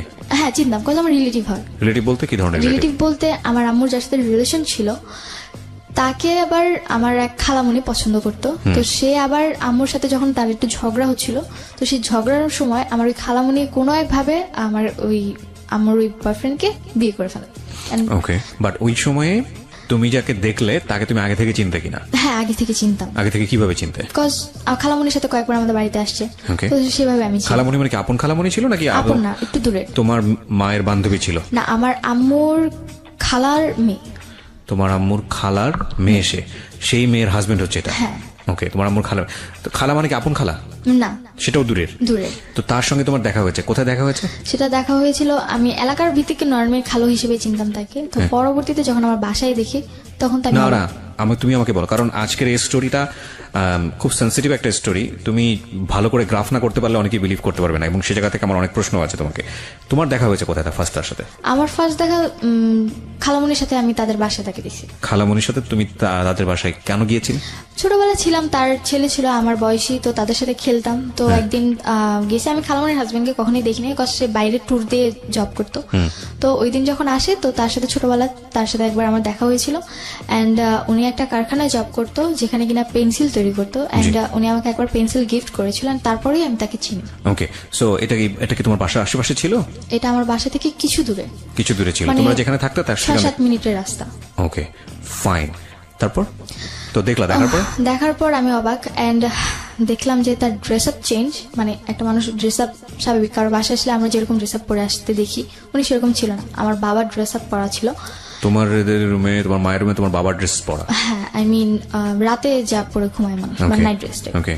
তো পরবর্তীতে আমি যখন আস্ক করলাম, পরে মানে তোমার 2 ভাই কই ছিল? আমার 2 ভাই ঘুমোচ্ছিল তোমার মায়ের রুমেই? হ্যাঁ, আমার রুমে, আর আমি আলাদা রুমে। ওদের বয়স কত ছিল তখন? আমার বয়স, তোমার 2 ভাইয়ের বয়স? আমার 2 ভাইয়ের একজনের বয়স ছিল মেবি 4 বছরের মতো, আরেকজন একদমই ছোট, কি 6-7 মাস। তোমাদের রুম কটা ছিল বাসায়? বাসায় 3 রুম ছিল। বাসায় 3টা রুম ছিল। একটাতে তোমার মা থাকতো ভাইদেরকে নিয়ে, হ্যাঁ, একটাতে তুমি থাকতে, আরেকটা রুম খালি ছিল, এক রুম গেস্টের জন্য বা খালি ছিল। ওকে, হ্যাঁ। তো পরবর্তীতে যখন আমি দেখলাম, আমার মাথা প্রচন্ড পরিমাণে গরম হয়ে যায়, কেন তিনি তার সাথে এত রাতে মিট করবে। এন্ড আমি আম্মুর সাথে খুব খারাপ আচরণ করি, ঝগড়া করি। ওই সময় তখনই তার সামনেই ঝগড়া করতে থাকি। এন্ড পরবর্তীতে সে যখন এই জিনিসগুলো দেখে, চেঁচামেচি হতে থাকে, আশেপাশে মানুষও চলে আসতে পারে, এই ভয়ে উনি ড্রেস আপ চেঞ্জ করে চলে গেছে। ওই সময় বের হয়ে গেছে। বাই দ্য ওয়ে, তুমি যে বাসায় থাকতো, বাসার গেটম্যান ছিল না? গেটম্যান না, আমাদের বাসার, মানে আমাদের বাসাটা ছিল এরকম যে আমার রুম ভিতরে, তারপর একটা মাঝখানে রুম, তারপর আমার রুম, আমি আবার বাইরের রুমে ঘুমাতাম। তোমার কয়তলায় থাকতে? তালা বলতে আমাদের তালা সিস্টেম নেই, মানে একতলাই সবকিছু টিন সেট, মানে তালা সিস্টেম, একতলা, উপরে ছাদ, মানে পুরো বাসাটাই ছাদ ঢালাই করা, একতলা বাসা। ওকে, বাসায় কোনো গেটম্যান ছিল না? ওকে। তো গেটে তালা দেওয়া সবকিছু আম্মু করতো। পরে যখন চলে গেছে এন্ড আমার কাছে খুব খারাপ লাগে এন্ড আমি কেন মানে আমার খালার বাড়িটা সাথে কাদের? আম্মুর নামে লেখা। এটা কি তোমার বাবা বানিয়েছে নাকি তোমার আমার নানুর জমি ছিল, পরে আম্মুকে ও দিয়েছি। বাড়িটা তোমাদের? হ্যাঁ, বাড়ি। আশেপাশে যে ভাড়া থাকে তাহলে তোমাদের ভাড়াটিয়া দ্বারা? আশেপাশে ভাড়া বলতে বাড়িটা আমাদের, আশেপাশে যারা থাকে তারাও তাদের মতো বাড়ি। ওকে ফাইন, ঠিক আছে, সিনারিওটা বুঝতে পারছি আমরা। তারপর? হ্যাঁ, তো আমার কাছে খুবই খারাপ লাগে এন্ড এই জিনিস মানে আমি তার সাথে আমার খালুর সাথে কেন খারাপ আচরণ করি এর জন্য আমার গায়ে হাত তুলে। ওই সময় তখন ওনার সামনেই করে নাকি যাওয়ার না, পরে? উনি যাওয়ার পরে। উনি যাওয়ার পরে, হ্যাঁ। তো প্রচুর গায়ে হাত তুলেন, আমি সহ্য করতে না পারি লাস্ট মোমেন্টে আমি আমার মুখে ধাক্কা মারি যে তোমার লজ্জা করে না, এত রাতে একটা লোক নিয়ে এসে তুমি থাকতেছো, আবার তুমি আমার গায়ে হাত তুলতেছো। তো আম্মু ওই যে এক ধরনের ইয়া থাকে মানে যে ডাল ঘুটটায় যে ইয়াটা থাকে, ডাল ঘুটনি, তো ওইটাতে আমার গায়ে হাত তুলে এন্ড আমার প্রচুর রাগ হয় যে কেন আমার গায়ে হাত তুলবে। তোমার ভাইরা কোথায় ছিল? আমার ভাইরা ঘুমোচ্ছিল তখনও ঘুমোচ্ছে? হ্যাঁ, তখনও ঘুমোচ্ছিল। তারপর যখন আম্মু আমার গায়ে হাত তুলে মানে আমি চিৎকার চেঁচামেচি করতেছিলাম, দেন আমার বড় মানে আমার মেঝো যে ভাইটা আছে ও উঠে যায়, উঠে প্রচুর ভয় পেয়ে যায় এত রাতে কি হচ্ছে। তো ও আবার খাটের কর্নারে চলে যায়, তো ও আবার আমার ছোট ভাইটাকে কোলে নিয়ে সাইডে গিয়ে বসে থাকে। ছোটজন তো ছোট ছিল, ওকে কোলে নিয়ে বসেছিল সাইডে এন্ড আমার সাথে খুবই খারাপ আচরণ এন্ড আম্মু আমাকে মারতে মারতে এক পর্যায়ে আমার জামা ছিঁড়ে ফেলে। জামা ছিঁড়ে আমাকে ঘর থেকে বের করে দেয়, যে বাড়িতে তোর থাকার দরকার নেই, যে মেয়ে কিনা মাকে বুঝবে না, মার প্রবলেম বুঝবে না, সেই মেয়ের এই বাড়িতে থাকার দরকার নেই, তুই বাসা থেকে বেরো যাও। একদিকে আমার জামা ছিঁড়ে গেছে, খুবই খারাপ অবস্থা। আমি এত রাতে কি করে আমাকে বাসা থেকে বের করে দেয়, আমার আরো খারাপ লাগে। আমি বাইরে কান্না করতে থাকি। পরে 6টার দিকে ভোর, তখন আমাকে ঘরে ঢুকায়। কটার সময় বের করতে তোমাকে? আমাকে বের করে দেয় তখন মেবি 2:30 বাজে, 2:30 কি 3টার দিকে। ওই 3টার সময় বের করে দিলে তুমি কোথায় ছিলে? বাইরে, গেটের বাইরে দাঁড়িয়েছিলাম। দাঁড়িয়েছিলে মানে 3 ঘন্টা তুমি ওখানে দাঁড়িয়েছিলে? হ্যাঁ, ওখানে দাঁড়িয়েছিলাম এন্ড এর মধ্যে আশেপাশে কোনো লোকজন ছিল না? আশেপাশে ভোরবেলা এত রাত থেকে কেউ থাকে না। তো আমি বাইরে আমাদের যে পিড়াটা ছিল ওখানে বসেছিলাম আমি। তো আম্মু সারা রাত আমাকে মানে কোনো কথাও বলে না এন্ড রুমের ভিতরে থাকে। পরে আমাকে 6টার দিকে ঘরে ঢুকায়। ঘরে ঢুকানোর পর আমি আম্মুর সাথে আর কোনো কথাই বলি না, একদমই কোনো কথা বলি না, আমি আমার রুমে চলে যাই। তো can you imagine the situation? who is right, who is wrong, that is not my point is বাসায় এরকম একটা ঘটনা ঘটেছে, আমি মেয়েটার কথা চিন্তা করছি, আমি বলছি না তার মা রাইট অর রং, আপনারা আপনাদের জায়গা থেকে চিন্তা করবেন। এই মেয়েটা 3টা পর্যন্ত ক্লাস 9-এ পড়ুয়া একটা মেয়ে, যখন অ্যাডোলেসেন্স পিরিয়ড চলে একটা মানুষের, অ্যাডোলেসেন্স পিরিয়ডের মারাত্মক বয়সন্ধিকাল, খুবই সেন্সিটিভ একটা টাইম ব্যক্তিত্ব বিকাশের জন্য। এই মেয়েটাকে রাত 3টার সময় বাসা থেকে বের করে দেওয়া হয়েছে এবং সে গেটে 3 ঘন্টা ওখানে বসেছিল। তারপরে বাসায় ঢুকলে ওই বাসাটা তার কাছে কি পিসফুল মনে হবে না জাহান্নাম মনে হবে, এটা আপনি একটু ফিল করার চেষ্টা করেন। ওকে, তারপর যখন ঘরে ঢুকি তো আমি আম্মুর সাথে আর কোনো কথা বলি না। তো পরের দিন আম্মু সকালবেলা মানে নাস্তা বানায় খাওয়া দাওয়া করে চলে যায়, মানে আম্মুর রুমে তালা মেরে চলে যায়। তো আমি ঘুম থেকে উঠি 11টার দিকে, উঠে দেখি যে আম্মুর রুম তালা মারা এন্ড আমি আমার রুমে, আমার জামা কিন্তু অলরেডি ছিঁড়ে আছে এন্ড চেঞ্জও করতে পারিনি আমি। আম্মু আমাকে যা গেট খুলে দিয়েছিল। হ্যাঁ, স্কুল ছিল, স্কুলে যাওয়া হয়নি। তো আমার চেঞ্জ করতে আমি আমার রুমেও যেতে পারিনি। আমার রুমে আমার ড্রেস আপ যা ছিল, তো আমি আমার রুমে জাস্ট শুয়েছিলাম। কি করব কিছু বুঝতে পারতেছিলাম না। তার উপর রাতে এত কাহিনী গেছে, খুব ক্ষুধাও লাগছে আমার তখন। তো তখন এই জিনিস মানে কান্না করতেছিলাম, চিন্তা করতেছিলাম যে কেন আমি এই ফ্যামিলিতে জন্ম নিয়েছি, আমি কেন মরে যাই না। তো পরবর্তীতে আম্মুর সাথে যে কথা বলতো, তা আম্মু তাকে নিয়ে আমার বাসায় আসে। ওই যে ছেলেটার সঙ্গে কথা বলতো সেই ছেলেটা তোমাদের বাসায় আসে? ছেলেটার নাম কি ছিল? ওই ছেলেটার নাম ছিল রাসেল। ওকে। তো ছেলেটার নাম ছিল রাসেল এন্ড ও আম্মুর সাথে বাসায় আসে এন্ড আসার পর পরবর্তীতে যখন আম্মু তাকে সবকিছু বলে এন্ড বলার পর আমার ছোট 2 ভাইকে আমার নানু বাসায় রেখে আম্মু তাকে নিয়ে আমার বাসায় আসে। ওকে। এন্ড আসার পর তাকে বলে যে তুমি যা মেয়েকে বুঝাও। রাসেলকে বলে তোমাকে বোঝানোর জন্য? মেয়েকে বুঝাও। তো আমি তো নর্মালি তাকে দেখতে পারতাম না, সহ্য করতে পারতাম না, বিরক্ত লাগতো তার আমার প্রতি। তো তারপর সে বলে যে কি হয়েছে তোমার, কেন তুমি আমার সাথে এরকম খারাপ আচরণ করতেছো। সে আমার রুমে আসার আগে একটা ড্রেস নিয়ে আসে, তো আমি পরে চেঞ্জ করি, তারপর তার সাথে কথা বলি এন্ড সে আমাকে এমন কিছু জিনিস বুঝায় যে না, তারপর থেকে তার সাথে আমার একটু ভালো লাগা শুরু। তুমি ড্রেস চেঞ্জ করো মানে তার সামনে তুমি ড্রেস চেঞ্জ করো? না, তার সামনে করিনি, সে আমাকে দরজার ফাঁক দিয়ে ড্রেস দিছে, আমি নিয়ে চেঞ্জ করেছি, তারপর তার সাথে কথা বলেছি। ওকে, মানে তোমার অবস্থা এমন ছিল যে তুমি তোমার ড্রেসটা এমন ভাবে ছিঁড়েছিল যে তোটা মানুষের সামনে যেতে পারবো না। ওকে। তো পরবর্তীতে আম্মু মেবি তাকে অনেক কিছু বলে। সে কি বলে? সে এসে বলে যে দেখো মানুষের লাইফে অনেক ভুল হয়ে থাকে এন্ড তুমি কিছু মনে করো না, তোমার আম্মু যা করছে ভুলে যাও, আর এরপর থেকে কখনো করবে না, তুমি তোমার আম্মুর সাথে নর্মাল হয়ে যাও। ওকে, মানে সে অ্যাপোলজি করে তোমার আম্মুর প্রেক্ষাপটে? হ্যাঁ। তো পরে আমি বললাম যে সে কেন এগুলো করতেছে, আমার তো ভালো লাগে না এন্ড আমি তো পড়াশোনা করছি, সে কেন এগুলো বুঝে না, আমিও তো খারাপ হয়ে যেতে পারি তার এই জিনিসগুলো দেখে। পরে সে বললো যে কেন, তুমি তো বুঝো তাই না, তুমি তো একেবারেও বাচ্চা না, তোমার অলরেডি 13-14 বছর বয়স, তো বুঝো যেহেতু তুমি খারাপ হবে না, এটা আমার তোমার প্রতি বিশ্বাস। আর আমি এটা মনে করি যে তোমার আম্মু যা করছে এরপর থেকে আর কখনো করবে না, সে আমাকে গ্যারান্টি দেয় যে আর কখনো করবে না। তো হয়তো বা সে আম্মুকে বুঝায় যে না, আমি অনেক আপসেট আছি বা অনেক খারাপ মোমেন্টস আছি, তো এই কারণে সে বলে যে বাইরে ঘুরতে নিয়ে যাবে। তো তার 2-3 দিন পর, 2-3 দিন আম্মুর সাথে আমার তেমন একটা কথা হয় না, জাস্ট নর্মালি আম্মু মাঝে মধ্যে যদি জিজ্ঞাসা করে যে যা হয়েছে ভুলে যাও, তো জাস্ট খাওয়া দাওয়া এইটুকুই। ও, এগুলো বলে যে যা হয়েছে ভুলে যাও, মানে এক ধরনের ছোটখাটো অ্যাপোলজি তার পক্ষ থেকে ছিল। ওকে, এবং তুমি বুঝতে পারছিলে যে মা খুব খারাপ একটা কাজ করেছে। হ্যাঁ, খারাপ কাজ করেছে, আর যেহেতু সে বলেছে ভুলে যাও, তো আমি ভাবলাম যে হয়তো বা ভুলে যাওয়াটাই বেটার, এই জিনিসগুলো যত বড় করবো আরো বড় হবে। তো তারপরে তুমি এই রাসেল ছেলেটাকেও তো তুমি বলতে পারতে যে তুমি রাসেল ছেলেটার সঙ্গে মেশা বন্ধ করে দাও। হ্যাঁ, আমি তাকে মানে তার সাথে আমার এরকম কোনো কথা হতো না। আচ্ছা, মানে মার সঙ্গে তুমি এত ইজি ছিল না, এত ইজি ছিলাম। তো বাবাকে ওই সময়টাতে কি, ওই ঘটনার পর কি বাবাকে জানাচ্ছিল? পর আমার মায়ের সাথে বাবার কথা হয়, এন্ড আমার মা আমার বাবাকে আমাকে এমন ভাবে উপস্থাপনা করে যে আমি 4-5টা ছেলের সাথে রিলেশন করতেছি, আমি তাদের সাথে ঘুরতে যেতে যাচ্ছি, বাইরে যেতে যাচ্ছি, আমাকে দিচ্ছে না, এই কারণে আমি আম্মুর সাথে খারাপ আচরণ করতেছি, এন্ড তার গায়ে হাত তুলছি। আমার বাবার কাছে আমার উপস্থাপনাটা ছিল এরকম। ওকে, এটা তুমি পরবর্তী দিকে জেনেছো? এটা আমি পরবর্তীতে জেনেছি। ফাইন, আমি স্টেপ বাই স্টেপ যাই। তারপর কি হলো? তো তারপর 2-3 দিন পর আমাকে চিড়িয়াখানা ঘুরতে নিয়ে যায়, এন্ড হ্যাঁ রাসেল, আমার আম্মু, আমি, আমার ছোট 2 ভাই, তো আমরা সবাই মিলে ঘুরতে যাই। এন্ড ওই দিন যাওয়ার পর আমি আমার আম্মুর সাথে অনেকটা ফ্রি হই, যে না ওই দিন তার আচরণটা অনেক ভালো ছিল, আমার কাছে খুব ভালো লাগে। এন্ড আমি কখনো আমার আম্মুর কান্না সহ্য করি, যাই হোক আমার আম্মু যদি একবার কান্না করে তারপর আমার আর কিছু দরকার নেই। তো পরে রাসেলের সাথে ঘুরতে যাই, এন্ড ওইখানে দেখি যে রাসেল আমাদের ফুল ফ্যামিলিকে খুব ভালোভাবে হোস্ট করতেছে, আই মিন টেক কেয়ার করতেছে, জিনিসটা আমার খুব ভালো লাগে। এন্ড আমার টেক কেয়ারটা খুব বেশি করতেছে। এই ধরনের ব্যাপার কি তুমি তোমার বাবার কাছে কখনো পেয়েছো, যে লাইক তোমার বাবা তোমাদের কোথাও নিয়ে যাও? কখনো কোথাও নিয়ে যায় না আমাদেরকে। আমার যে 13-14 বছর বয়সে আমি কখনো আমার বাবাকে আমাকে মার্কেটে নিয়ে যেতে দেখি। আজকের এই স্টোরিটা is very sensitive story, cause আপনারা বুঝে গেছেন এতক্ষণে যে স্টোরিটা কোন দিকে যাবে। কিন্তু স্টোরি ওই মোমেন্টের জন্য যারা ওয়েট করতেছেন তাদেরকে আমি বলবো যে লিভ দ্য স্টোরি, শোনার দরকার নেই আপনাদেরকে। কজ আজকের স্টোরির লেসনটা একটা মেয়ের বড় হয়ে ওঠা, মেয়ের জায়গাটা একটা ছেলেও হতে পারে, তার বড় হয়ে ওঠা এবং অত্যন্ত গোপনীয় একটা সামাজিক টানাপোড়েন বা ফ্যামিলিগত একটা টানাপোড়েন, সেই জায়গাটাকে তার ব্যক্তিত্ব বিকাশ, সবকিছু মিলিয়ে এটা খুব টাফ অ্যান্ড ভেরি সেন্সিটিভ একটা স্টোরি।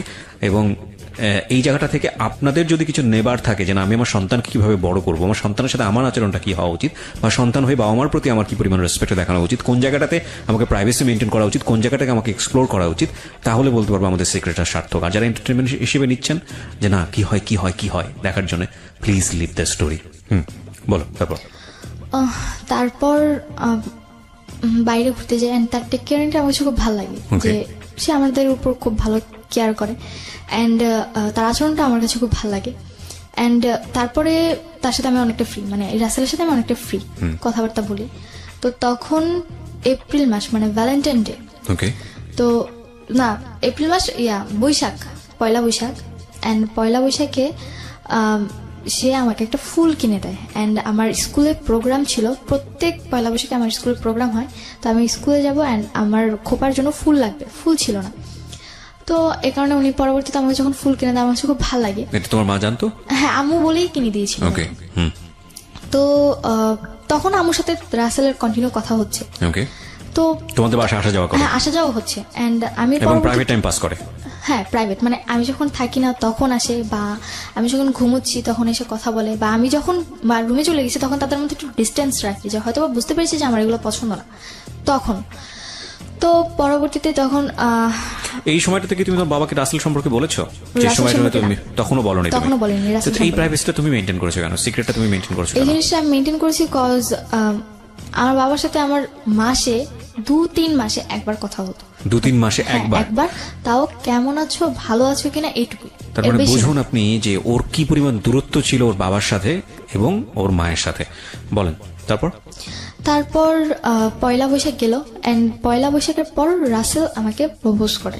প্রপোজ করাটা কিরকম ছিল? প্রপোজ করাটা এরকম ছিল যে ও পরের দিন সিলেট চলে যাচ্ছে, আগের দিন রাতে বাসায় মিট করতে আসে আমার ফুল ফ্যামিলির সাথে। তখন কোথায় থাকতো? ও থাকতো আমার বাসা থেকে 2-3 মিনিট দূরে একটা বিল্ডিং এ থাকতো। ওখানে কি ভাড়া থাকতো? ভাড়া থাকতো। ভাড়া থেকে পড়াশোনা করতো। মেসে থেকে পড়াশোনা করতো। আচ্ছা, এবং ওর বাড়ি কোথায় ছিল? ওর বাড়ি ছিল বরিশাল বরগুনা। বরিশাল বরগুনাতে। এখানে থেকে সে পড়াশোনা করতো, শুধুই পড়াশোনা করতো? শুধু পড়াশোনা। ইউনিভার্সিটিতে পড়তো? হ্যাঁ, তিতুমিরে 3rd ইয়ার পড়তো। তিতুমিরে 3rd ইয়ার পড়তো, ওকে বলো তারপর। তো তারপরে রাতের বেলা যখন সে আসে তখন সে আমার একটাই কথা বলে যে তুমি যদি কিছু মনে না করো আমি তোমাকে কিছু বলতে চাই। পরে আম্মু তখন আবার বাইরে রান্নার রুমে কিছু তার জন্য আয়োজন করতেছিল। তারপরে জি বলেন।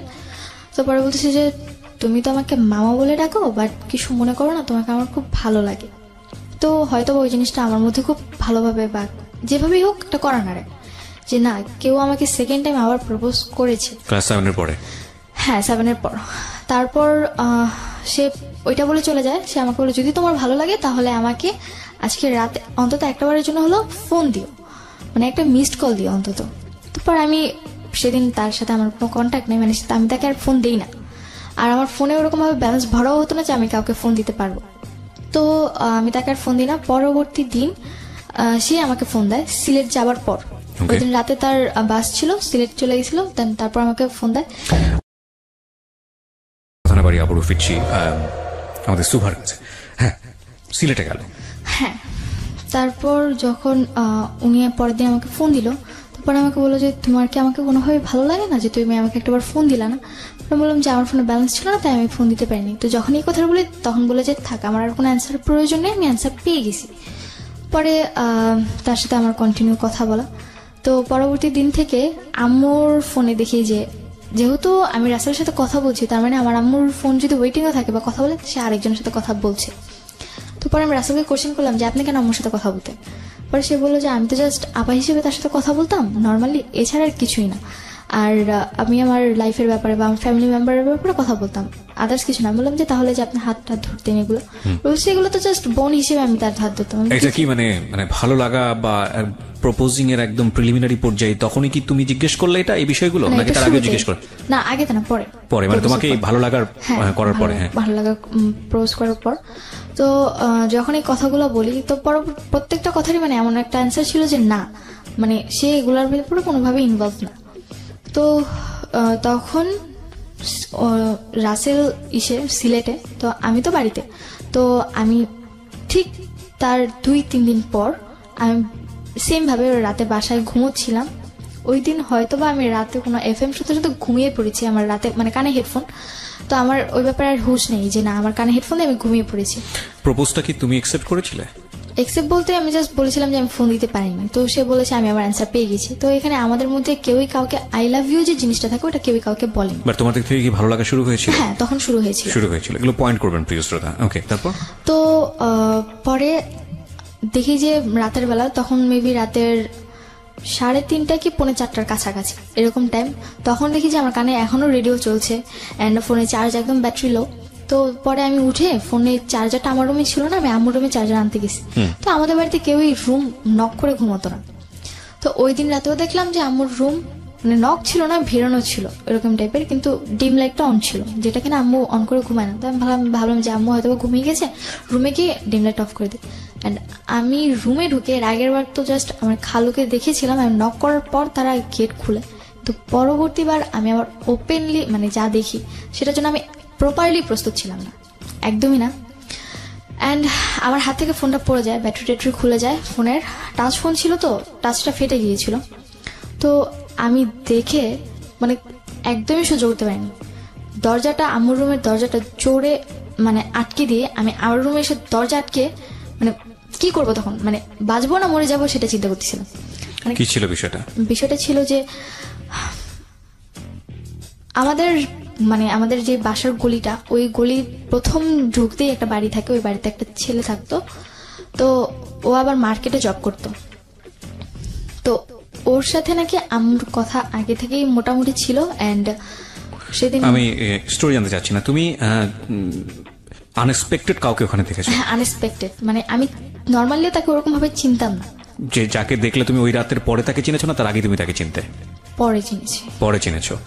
সো ওকে, আমি সিচুয়েশনগুলো জানি। তারপরে তোমার রুমে আসার পরে কি হলো? তো আমি আমার রুমে এসে দরজা আটকে দিই এন্ড পরবর্তীতে আম্মু ড্রেস আপ চেঞ্জ করে পরে আমার রুমে এসে নক করতে থাকে, আর ওই লোকটা ওখান থেকে চলে যায়। তো আমি রুমের দরজা খুলি না। তখন আমি কি করবো, আমার জাস্ট একটাই চিন্তা যে আমি মানে খুব কান্না করতেছিলাম। আমি চিন্তা করছিলাম যে কেন আমি এখনো এই জিনিসগুলো দেখার জন্য আমাকে পুরো বাড়িতে কোনো পুরুষ মানুষ থাকতো না? না, কোনো পুরুষ মানুষ থাকতো না। ওকে, তো আমাকে আল্লাহ কেন বাঁচিয়ে রাখছে বা আমি কেন বেঁচে আছি। অ্যান্ড তখন চিন্তা করলাম যে থাক, বেঁচে থাক এইগুলো দেখার চেয়ে মরে যাওয়াটা বেটার। তো তখন রাসেলের সাথে আমার ওরকম কথা নেই, বিকজ সিলেট যাবার পর জাস্ট ওই ফ্রি টাইম যখন হতো তো মানে ঘুরতে যেত, এই কারণে কথা বলতে পারতাম। সিলেটে সে কেন গিয়েছিল? তার বাড়ি তো সিলেট বরিশালে। গিয়েছিল, বাড়ি না তার, সিলেট গিয়েছিল তার মেঝো ভাই ওখানে থেকে জব করতো, তো মেঝো ভাইয়ের সাথে দেখা করতে গিয়েছে। তখন রাসেল কোথায়? সিলেটে। সিলেটে। ওকে। তো কি করবো বুঝতে পারতেছিলাম না, মানে মাথায় কোনো কাজই করতেছিল না।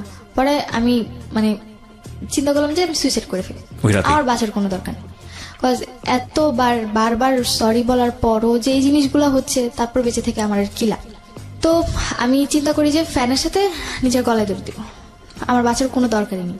আর যেখানে বাবার সাথে আমার অতটা মানে কথাবার্তা নেই, আমি কাউকে আমার কথাগুলো শেয়ার করতে পারতেছি না, আমার তেমন কোনো ফ্রেন্ডসও নেই, আমার স্কুলে অতটা যাওয়া হচ্ছে না, আর বাসায় এরকম সিচুয়েশন, তো একটা মেয়ে সিচুয়েশনে থাকলে কি করে আমি কোনোভাবে অ্যাকসেপ্ট করতে পারতেছিলাম না। তো আম্মু অনেকবার, অ্যান্ড আমার মানে অলরেডি ফ্যানের সাথে দড়ি মানে আমার ওনা বাঁধাও শেষ, অ্যান্ড আম্মু প্রচুর নক করতেছিল যে আম্মু হয়তো ভয় পাচ্ছিল যে আমি যদিও কিছু করে ফেলি। তো পরে আম্মু মানে নক করতে করতে সে একটা পর্যায়ে আমাকে এটা বলে ফেলে যে তোর যদি মরার ইচ্ছা থাকে আমার বাড়িতে না মরে আমার বাড়ি থেকে চলে যায় মর, কজ তুই যদি আমার বাড়িতে মরস পুলিশের সাথে আমার এই ধরবে যে হয়তোবা আমার কোনো কারণে তুই মরতেছিস, তার তোর যদি মরার ইচ্ছা থাকে মরার অনেক জায়গা আছে, তুই যেমন এমনকি এমনভাবে ইন্ডিকেট করে বলছে তুই তো সাঁতার জানোস না, হাতে ঝেলে যাও ওখানে গিয়ে ঝাঁপ দিয়ে পানিতে গিয়ে মরে যা। আরো বেশি খারাপ লাগছিল যে কি বলছে এগুলো। দেন হাউ মাচ মানে ডেসপারেট শি ইজ। আমি জানি না কোনটা সত্য কোনটা মিথ্যা, কজ সেটা জাজমেন্ট করার অধিকারও এই শোন নাই, এবং সেটা করা সম্ভব না, কারণ it's not an investigative show.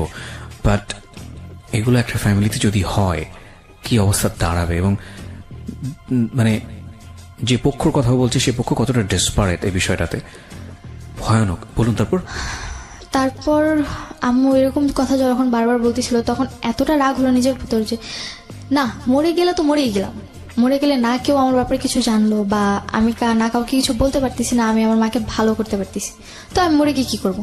তার চেয়ে ভালো মানে যতটুকু মানে তখন মনে হচ্ছিল যে না আমি একটা যুদ্ধের ময়দানে চলে এসেছি, আমাকে ফাইট করে বাঁচতে হবে। এখন যদি আমি ফাইট না করতে পারি তাহলে আমাকে কেউ মেরে ফেলবে। ক্লাস 9-এ বড় তখন আমি ক্লাস 9-এ, আর মাঝামাঝি সময় মানে জুন জুলাই এরকম। পড়াশোনা করতে পারতে?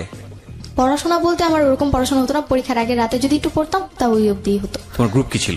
আমার গ্রুপ ছিল কমার্স। ওকে। অ্যান্ড ছোটবেলা থেকেই মানে আমার আম্মু যেটা বলতো যে আমার বেশি পড়ার প্রয়োজন হতো না, যদি আমি অল্প পড়তাম তাহলে আমার মানে সিলেবাস কভার হয়ে যেত। তো কি করবো বুঝতে পারতেছিলাম না। পরে আমি গেট খুললাম, অ্যান্ড গেট খুলে আম্মু দেখে যে মানে ওড়নাটা ফ্যানের সাথে বাঁধা। পরে আম্মু আমার হাত ধরে মানে চুলের মুঠি ধরে আমাকে তার রুমে নিয়ে গিয়ে ধাক্কা মারে, অ্যান্ড কি বলে ওয়াইড্রপ যে থাকে সেটার সাথে লেগে আমার কপালটা কেটে যায়। অ্যান্ড যখন আমার কপাল কেটে যায় তো পরে বলে যে তোর যখন এতই মরার ইচ্ছে এখানে কেন তুই মরবি, তুই বাইরে গিয়ে মর, তোর দরকার নেই এখানে থাকার বা এখানে বাঁচার। তো এই কথাগুলো যখন বলতেছিল খুব খারাপ লাগতেছিল। অ্যান্ড পরবর্তীতে সে আমাকে বেলুন নিয়ে মারতে শুরু করে, অ্যান্ড আমি লাস্ট অব্দি সহ্য করতে না পেরে তার মানে সে যেমন আমাকে মারছে আমিও তাকে মারছি। হ্যাঁ, গায়ে হাত তুলছি লাস্ট অব্দি, বিকজ আমার সহ্য করার ক্ষমতা নেই। বিকজ এখন যদি আমি গায়ে হাত না তুলি তো হয় আমি মরে যাব, আর তা না হলে মানে কোনো একটা কিছু করে ফেলবো অঘটন। তো তার চেয়ে ভালো দেখি কি হয়। তো আমি তার গায়ে হাত তুলি, অ্যান্ড লাস্ট আমি তাকে মানে জাস্ট মানে যে ডাল ঘুটনি ছিল ওটা দিয়ে তার পায়ে দুটো বাড়ি দিই, এর বেশি আর কিছু করি না। অ্যান্ড এই জিনিসটা সহ্য করতে পারে না। ওই রাতে আমার মামাদেরকে, আমার খালামুনিকে, আমার নানুকে ফোন করে আম্মু ডাকায় আনে যে দেখো তোমাদের মেয়েগুলা কি করতেছে। তো পরে মামার সবাই আসলেন, আমার তো মাথায় একদমই সেন্স নাই বলতে গেলে। এরকম আমি সবার সামনে চিৎকার করে বলতেছি আমার কি দোষ দেখতেছো তোমরা, আমি কি করছি, আমি গায়ে হাত তুলে দোষ করছি? তাহলে ও যে রাতের পর রাত ছেলে এনে বাসায় থাকে, লোক এনে বাসায় থাকে, এটা কি ওর দোষ না? তুই তো করছিস। হ্যাঁ, তুই তো করে বলছি। তো পরে মামারা বলতেছিল যে এই মেয়ে তো পুরো খারাপ হয়ে গেছে, এর তো মানে মামাদের কথা এরকম ছিল যে আমি পুরোপুরি খারাপ হয়ে গেছি, অ্যান্ড মায়ের নামে আজে বাজে কথা বলতেছি, সে যাই অন্যায় করুক না কেন সে আমার মা। কিন্তু আমার মাথায় তো ওটা নেই যে না সে আমার মা, সে কেন অন্যায় করছে, আমার কথা এটা কেন করবে, এইটুকু আমার মাথায় ছিল। এন্ড মামার আমার সাথে প্রচুর খারাপ আচরণ করতেছিল। তুমি যেগুলো বলছো সেগুলোকে তারা একদমই বিশ্বাস করতেছে না। এন্ড পরবর্তীতে মামারা বলতেছে যে তুই কোনো কথা বলিস না, ওরে মানে পুলিশদের ধরে দে। মানে আমার এক বড় মামা ছিল যে সে বলতেছিল যে ওকে পুলিশদের ধরা দে, বল যে মাকে খুন করতে গেছে, পুলিশদের ধরা দিলে দেখবি এমনি জেলের ভাত খেয়ে ঠিক হয়ে যাবে। আবার নানু বলতেছিল যে এত কিছুর দরকার নেই, তাবিজ করে রাখ, দেখবি যে তুই যা বলবি তাই শুনবে। এরকম উল্টাপাল্টা কথা বলছিল। তখন তো আমার মাথায় আরো রক্ত যে আমি একটা প্রবলেমে পড়ে তাদেরকে এই জিনিসগুলো বলতেছি, অথচ তারা আমার সাথে এত খারাপ কেন? নোবডি লিসনিং ইউ, তারা আমার তোমাকে কোনো কেউ কথাই কেউ শুনছে না। মানে আচ্ছা। আমি বলতে গেলে কোনো ফেল না একটা মানুষ, মানে আমি যা বলছি সবই বানোয়াট বলছি, কোনো সত্যি কথা বলছি না। খুব ক্রিটিক্যাল সিচুয়েশন প্রিয় শ্রোতা। এখানে যদি কেউ শুনেও সমাধানটা কি হবে, খুবই ক্রিটিক্যাল। একটু চিন্তা করবেন, আপনারা আপনাদের জায়গা থেকে হয়তোবা মার দিকে আঙ্গুল তুলছেন, হয়তোবা কি তাই তুলছেন, আমি ডেফিনেটলি শিওর। কিন্তু মা আর মেয়ের সম্পর্ক, তো যেটাই হোক না কেন মা আর মেয়ের সম্পর্ক, এই জায়গাটা কিন্তু একটা সমাধানের জায়গায় আসতে হবে। এবং এটার সমাধানটা কি?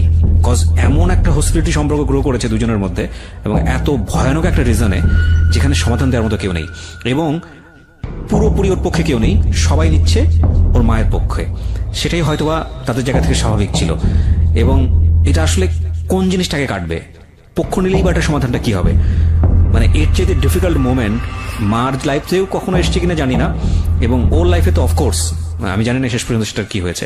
তবে যারা আজকের এই গল্পটা শুনে অনেকে বিশ্বাস করতে পারছেন না, তাদেরকে আমি বলবো আপনি নিশ্চয়ই পত্রপত্রিকা পড়েন, আপনি নিশ্চয়ই লাস্ট 2-4-5 বছরের ঘটনা যদি একটু পেছন দিকে যান, এইরকম একটা প্রেমের সম্পর্ক এবং অবৈধ সম্পর্কের কারণে নিজের ছেলে মেয়েকে মেরে ফেলেছে, এবং নিজের ছেলে মেয়েকে মেরে পত্রিকা শিরোনাম হয়েছে, হেডলাইন হয়েছে, এরকম অসংখ্য ঘটনা আপনি পাবেন। সো এতটা অবাক হওয়ার কিছু নাই। রেডিওতে ফর দ্য ফার্স্ট টাইম আমি বলি যে এইরকম একটা ডেসপারেট স্টোরি উঠে আসতেছে, আমরা চেষ্টা করতেছি এটার সমাধান খোঁজার জন্য।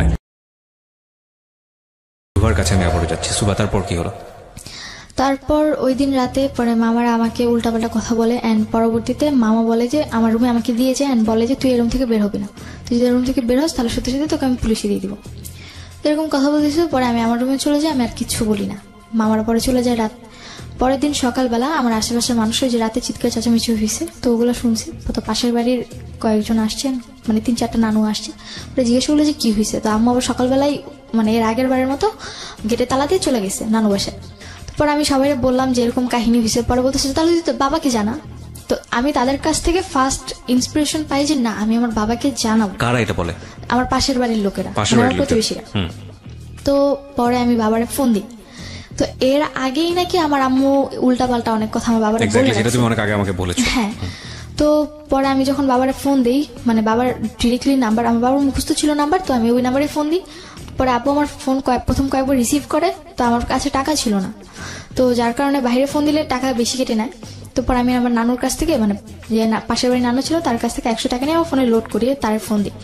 তো এর মধ্যে আমার রাসেলের সাথে কোনো কথা নেই, মানে রাসেলের সাথে আমার কোনো কথা হচ্ছে না টোটালি। তো পরে বাবা আমাকে পরে নেট নাম্বার দিয়ে ফোন দিয়েছে, কি হয়েছে, কেন তুমি এত পাগলামি করতেছো, কেন তুমি তোমার মায়ের গায়ে হাত তুলছো, তুমি কি আমার মেয়ে? আমার বাবা আবার হাজি মানুষ ছিল, উনি 2 বার বড় হজ করেছে আর 18-19 বার ওমরা করেছে। ওকে। তো তার কাছে ছিল এরকম যে আমি পর্দাশীল ভাবে চলবো, আমি কেন মায়ের গায়ে হাত তুলছি, কেন উশৃঙ্খল হয়ে গেছি, কেন ছেলেদের সাথে বাইরে ঘুরতে যাই, অথচ এগুলো কিছুই না। মানে ফোন দিয়ে যে কথাগুলো বলছে, মানে ওগুলো পুরোপুরি অবাক করা ব্যাপার। বলছে তুমি রাত করে, তোমার কি এটা নিজের বাড়ি যে তুমি রাত করে তোমার নিজের আরেকজনের বাড়িতে তুমি লোক নিয়ে আসো? মানে আমি মনে হচ্ছে আকাশ থেকে পড়লাম, আমি বাসায় লোক নিয়ে আসছি মানে কি?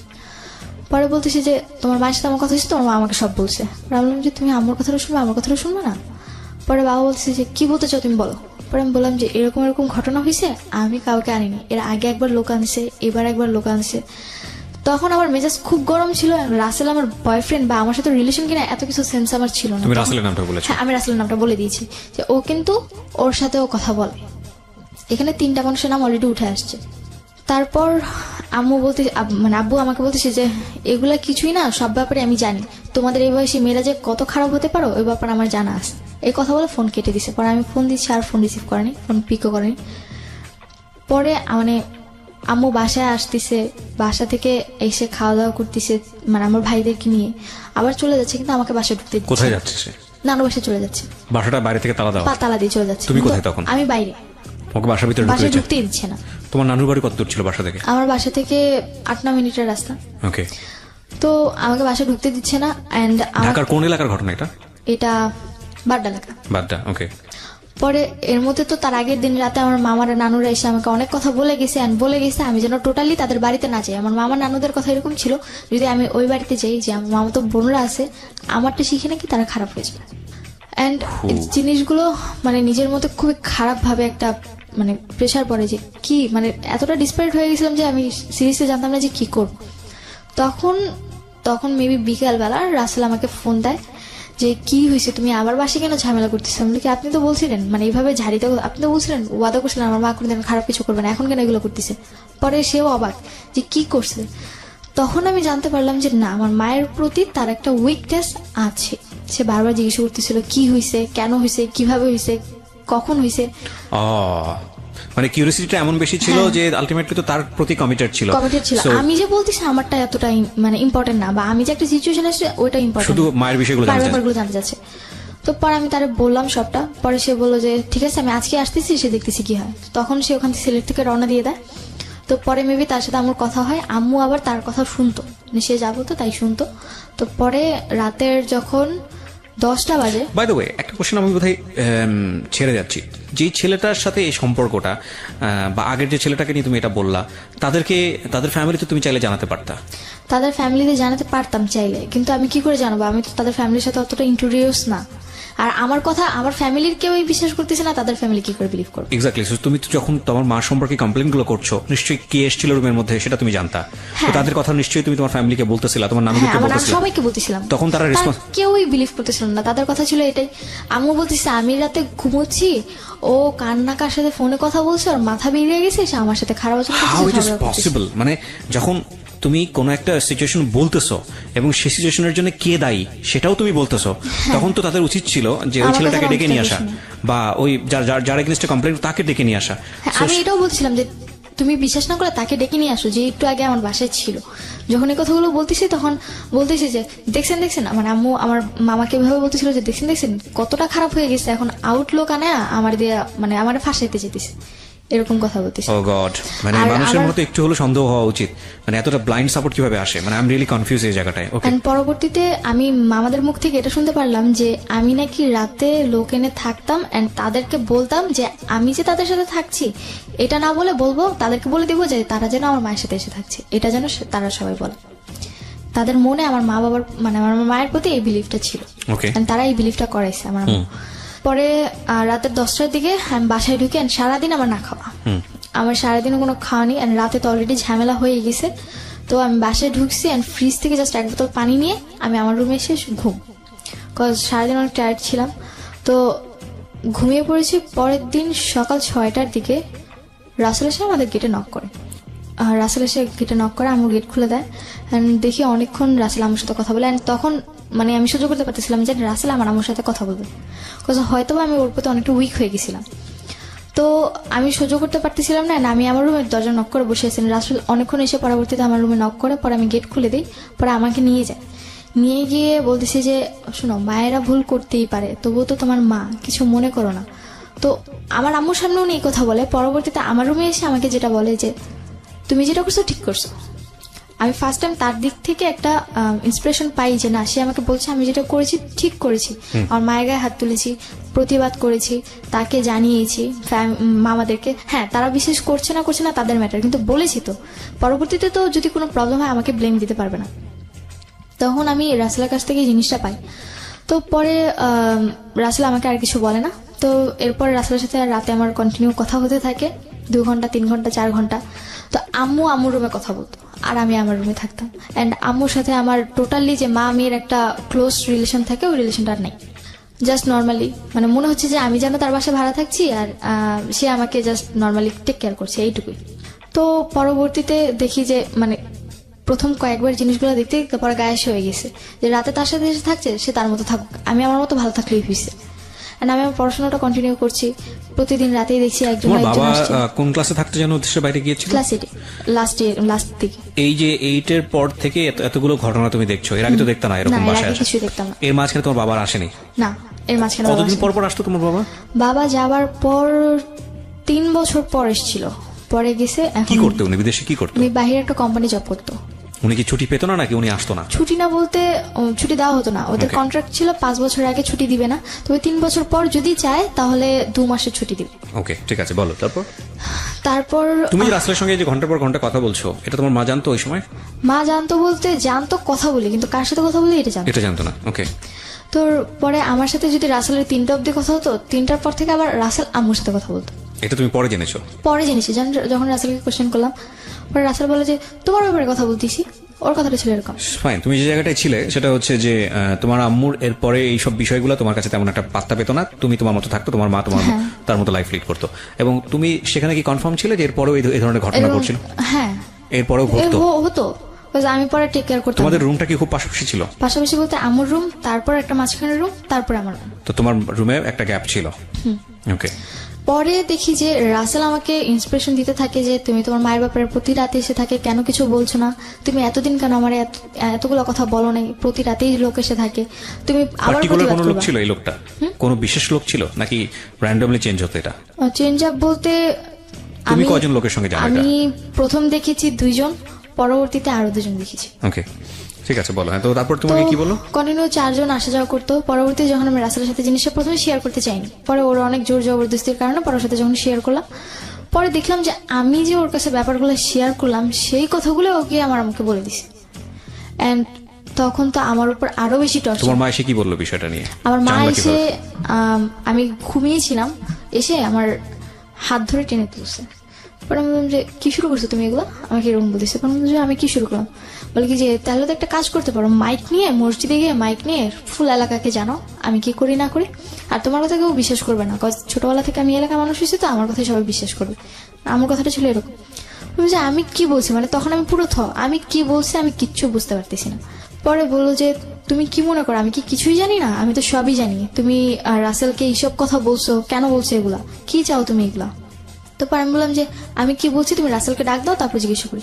পরে রাসেল আসলো, পরে রাসেল আসার পর আমি জিজ্ঞেস করলাম আমি আপনাকে কি বলছি আর আপনি আমার আম্মুকে কি বলছেন। পরে বললো যে দেখো আমি তো ওরকম ইন্ডিকেট করে কিছু বলিনি তোমার আম্মুকে, জাস্ট এটুকুই বলছি যে কেন উনি এগুলা করে, এগুলো তোমার উপর খারাপ এফেক্ট পড়ে। মানে সে বুঝাচ্ছে যে সে আমার উপর অনেক টেক কেয়ারিং, সে আমার অনেক টেক কেয়ার করে, এই কারণে আম্মুকে বুঝাতে চাইছে, কিন্তু এই জিনিসটা তো আমার উপর ভালোভাবে ইফেক্ট পড়তেছে না।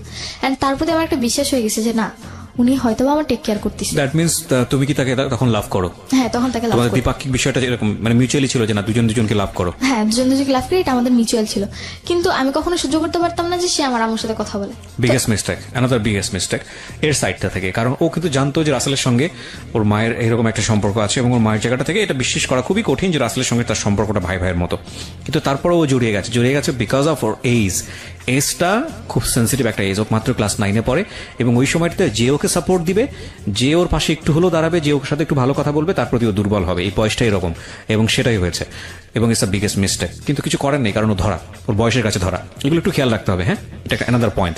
ওকে, বলেন। তারপর রাসেলের সাথে আমার ঘোরাফেরা এরকম চলতেছে। তো একদিন আম্মু জানতে পারে যে আমি রাসেলের সাথে বাইরে ঘুরতে গেছি, এন্ড বাসায় আসার পর আম্মু যখন জিজ্ঞেস করলো কোথায় গেছিলাম, পরে আমি বললাম যে বাইরে গেছিলাম, আমি মিথ্যে বলি আম্মুকে। পরে আম্মু বলে যে আমি তো জানি তুমি রাসেলের সাথে বাইরে গেছো। আমি অবাক হয়ে যাই, কি করে জানলাম। পরে রাসেল এসে আম্মুকে কোনোভাবে ম্যানেজ করে। তো রাসেলকে আম্মু এতটাই বিশ্বাস করতো যে রাসেল যদি বলতো যে না আমি আপনার মেয়েকে নিয়ে পালিয়ে গেছি, তারপরে যদি এসে বলতো যে না আমি ওকে জাস্ট নর্মালি দেখতে নিয়ে গেছি জায়গাটা, ওটাই বিশ্বাস করতো আমার আম্মু। তাই এতটা বিলিভ করতো। আর এর মধ্যে তো 4-5 জনের সাথে আমার অলরেডি রিলেশন চলতেছে, তাও রাতে। তুমি রাসেলের সাথে শেয়ার করতে? হ্যাঁ, এগুলো আমি রাসেলের সাথে, এরপর থেকে আমি আমার টোটালি সবকিছু ওর সাথে শেয়ার করতাম। তো রাসেল এগুলো জানার পরে কি বলতো?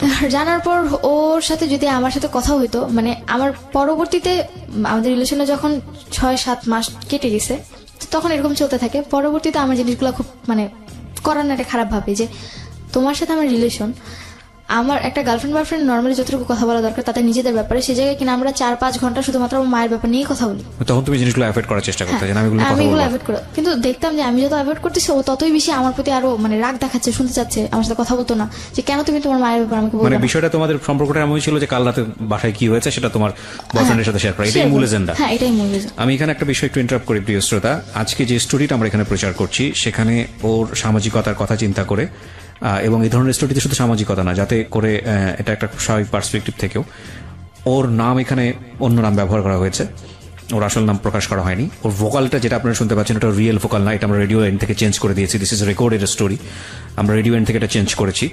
এবং শুধু তাই না, ও যত নাম এখানে ব্যবহার করছি, যত পরিচয় এখানে এসছে, প্রত্যেকটা জিনিস হচ্ছে ফেক। শুধুমাত্র স্টোরিটা ও যেভাবে বলছে ওর জায়গা থেকে রিয়েল, এবং যাতে করে ওর সামাজিকতায় কোনো সমস্যা না হয় সেজন্যই এই নামগুলো বা ওর ভোকালটা সবকিছু চেঞ্জ করা হয়েছে, এবং যাতে করে ওর সামাজিকতায় কোনো সমস্যা না হয়। আমরা মূল ঘটনা থেকে কি শিক্ষা নিব সেটাই হচ্ছে বিষয়, সেজন্য মূল ঘটনার দিকে আপনারা ফোকাস করুন। ও কে, কোন এলাকা থেকে আসছে, কি, এটা ফাইন্ড আউট করবেন না, ঠিক আছে? ওকে, বলো তারপর। তো এর মধ্যে আবার জানতে পারি যে আম্মু আমার ব্যাপারে যে 4-5 জনের সাথে তার রিলেশন ছিল, সে তাদেরকে কন্টিনিউ আমার ব্যাপারে খারাপ কথা বলে যেত। শুধু তাই না, আমার নানু বাড়িতে গেলে আমার টপিক থাকতো খারাপ ব্যাপার। আমার বাবার সাথে তো প্রতি রাতে, মানে যদি মানে আল্লাহ 30 দিন যদি আমার বাবার সাথে তার কথা হতো, প্রতি রাতে আমার বাজে টপিক নিয়ে আব্বুর সাথে কথা হতো। এন্ড আস্তে আস্তে আব্বুর মনটা বেশি তুলেছে যেটাকে বলে। হ্যাঁ, তো তুলতে তুলতে এমন একটা পর্যায়ে চলে গেছে যে আমার সাথে বাবা টোটালি কথা বলতে চায় না। এন্ড আমি পুরোপুরি খারাপ হয়ে গেছি, মানে খারাপ কি তার চেয়েও খারাপ হয়ে গেছে আমার বাবার কাছে। এটা আমি তো তার কথা, আমি একটা হাজি মানুষ হয়ে কেন এরকম একটা খারাপ মেয়ে পেটে ধরছি, কেন জন্ম দিছি, তো এটা হচ্ছে মূল কথা। আমার মায়ের মানে বাবা মাকে এটা বলতো, অ্যান্ড মাঝে মধ্যে এটাও বলতো যে যে বান মেরে যে মানুষ মেরে ফেলে, আমার বাবা বলতো যে তোকে ওকে মেরে ফেল, তারপরে বাঁচা রেখে কি লাভ। তো তারপরে রাসেলের সাথে যখন আমাদের রিলেশনটা 8 মাসের কাছাকাছি চলে আসলো, এরপরে দেখলাম যে না, আমার সাথে যতটা ওর ওঠা বসা কথাবার্তা তার চেয়ে বেশি আমার আমার সাথে ঘনিষ্ঠতা। আমার বাসায় আসলে আমি আবার তখন কোচিং করতাম, তো আমি যেটুকু টাইম কোচিং এ থাকতাম ওইটুকু টাইম আমার বাসায় থাকতো, আমি আসার আগে চলে যেত। এটা আমি আমার ভাইয়ের কাছ থেকে শুনি। পরবর্তীতে আবার দেখলাম যে আমি যদি স্কুলে যাই, আমার স্কুল থাকতো মানে 7টা থেকে 7:30 থেকে পিটি শুরু হয়ে যেত, তা আমাকে 7টার মধ্যে উপস্থিত থাকতে হতো, 6:30 থেকে বাসা থেকে বেরিয়ে যেতাম। তখনও আমার বাসায় আসতো, আর আমার স্কুল ছুটি হতো 1:15-তে, আমার আস্তে আস্তে বাসা যেতে যেতে এরকম 1:45 বেজে যেত, তার আগেও চলে যেত বাসা থেকে। এই জিনিসগুলো আমার খুবই খারাপ লাগে। অ্যান্ড পরবর্তীতে রাসেলের ম্যাটার নিয়ে প্লাস বাদবাকি যে ম্যাটারগুলো ছিল ওগুলো নিয়ে আম্মুর সাথে আমার তর্ক লাগতে থাকে। তো পরবর্তীতে আম্মু বলে যে তাহলে তোর বাসায় খাওয়া দাওয়া বন্ধ, তুই বাসায় খাওয়া দাওয়া করবি না, জাস্ট তোরে থাকতে দিলাম দয়া করে আমার বাড়ি দেখে। আর কথায় কথায় আমাকে শুনতে হতো এটা তার বাড়ি, মানে বাড়িটা তো আসলে ওনার নামে ছিল। হ্যাঁ, ওনার নামে।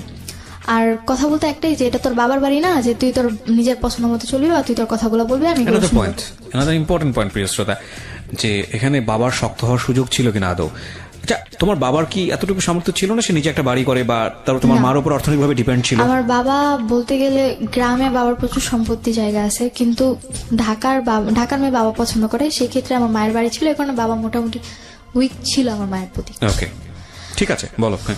তারপর জিনিসগুলো মানতে পারি না। তো একদিন রাসেল অসুস্থ থাকে, তো এর মধ্যে আমাদের রিলেশনটা এরকমই চলতে থাকে। ওর সাথে আমার প্রতিদিন ঝগড়া হতো, কেন আম্মুর সাথে কথা বলে, আর আম্মুর সাথে তো আমার প্রত্যেক দিন ঝগড়া হতে, আর কোনো না কোনো কারণে প্রতিদিন আমার 2-1টা থাপ্পড় খেতেই হবে। আর হ্যাঁ, আর গালাগালির তো কোনো লিমিটই ছিল না, খেতে বসতে গালি শুনতে হতো, ঘুমোতে গেলে গালি শুনতে হতো, মানে এত নিম্ন স্তরের গালিগুলো মানে চলে গেছিল যে তার কাছ থেকে শুনে শুনে মনে হচ্ছে যেন ওই জিনিসগুলো এখন আমি রিপিট করছি। আর মানে খারাপ, মানে খুব খারাপ সেন্সেশন, মানে নিজে সবসময় একটা জিনিস চিন্তা করতাম যে কেন এই ফ্যামিলিতেই বা জন্ম নিলাম, বা কেনই বা এগুলো আমি সহ্য করছি। তো তারপরে যখন আমি অতিরিক্ত উইক হয়ে পড়ি রাসেলের ওপর, তো আমি টোটালি ওর না করে যে তুমি আমার মায়ের সাথে টোটালি কোনো কন্ট্যাক্ট করতে পারবে না। এবার তোমার বোন হোক, মা হোক, বাপ হোক, চাচা হোক, যাই হোক না কেন, বা তোমার আত্মীয় রক্তের কেউ হোক, তুমি কারোর সাথে, আমি ছাড়া দুনিয়া সবার সাথে যোগাযোগ করে, একমাত্র আমার মা ছাড়া। আর আমার মায়ের প্রতি আমার এমন একটা ঘৃণা নিজের মধ্যে জন্মে গেল যে আমি দুনিয়ার একটা নিকৃষ্ট মানুষকে সহ্য করতে পারবো, কিন্তু তাকে করতে পারবো না। ওকে ওকে।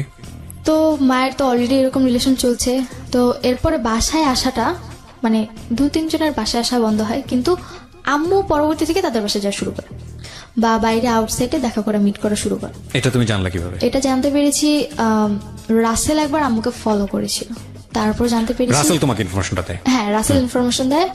আর আম্মু যে কথা বলতো, পরবর্তীতে আরেকটা এখানে মাঝখানে একটা ঘটনা ঘটেছে, সেটা হচ্ছে যে একবার আম্মুর সাথে এরকম ঝগড়া হওয়ার কারণে তো আমি নাকি, বাবা আম্মুকে বলে যে যেহেতু তোর মেয়ে এতই খারাপ হয়ে গেছে, তাহলে তুই ওকে কেন আলাদা রুমে থাকতে দিচ্ছিস, তার মানে ও বাইরে থেকে লোক এনে রাতের পর রাত বাসায় থাকছে, তুই কেন এটা মেনে নিচ্ছিস, তাহলে ওকে রুম ছেড়ে দিতে বল, তুই তোর রুমে মাটিতে ফ্লোরে ওরে থাকতে দিবি, যদি থাকতে হয় থাকবে, আমি তো বাসা ছেড়ে চলে যাবে, কজ এটা তোর বাড়ি।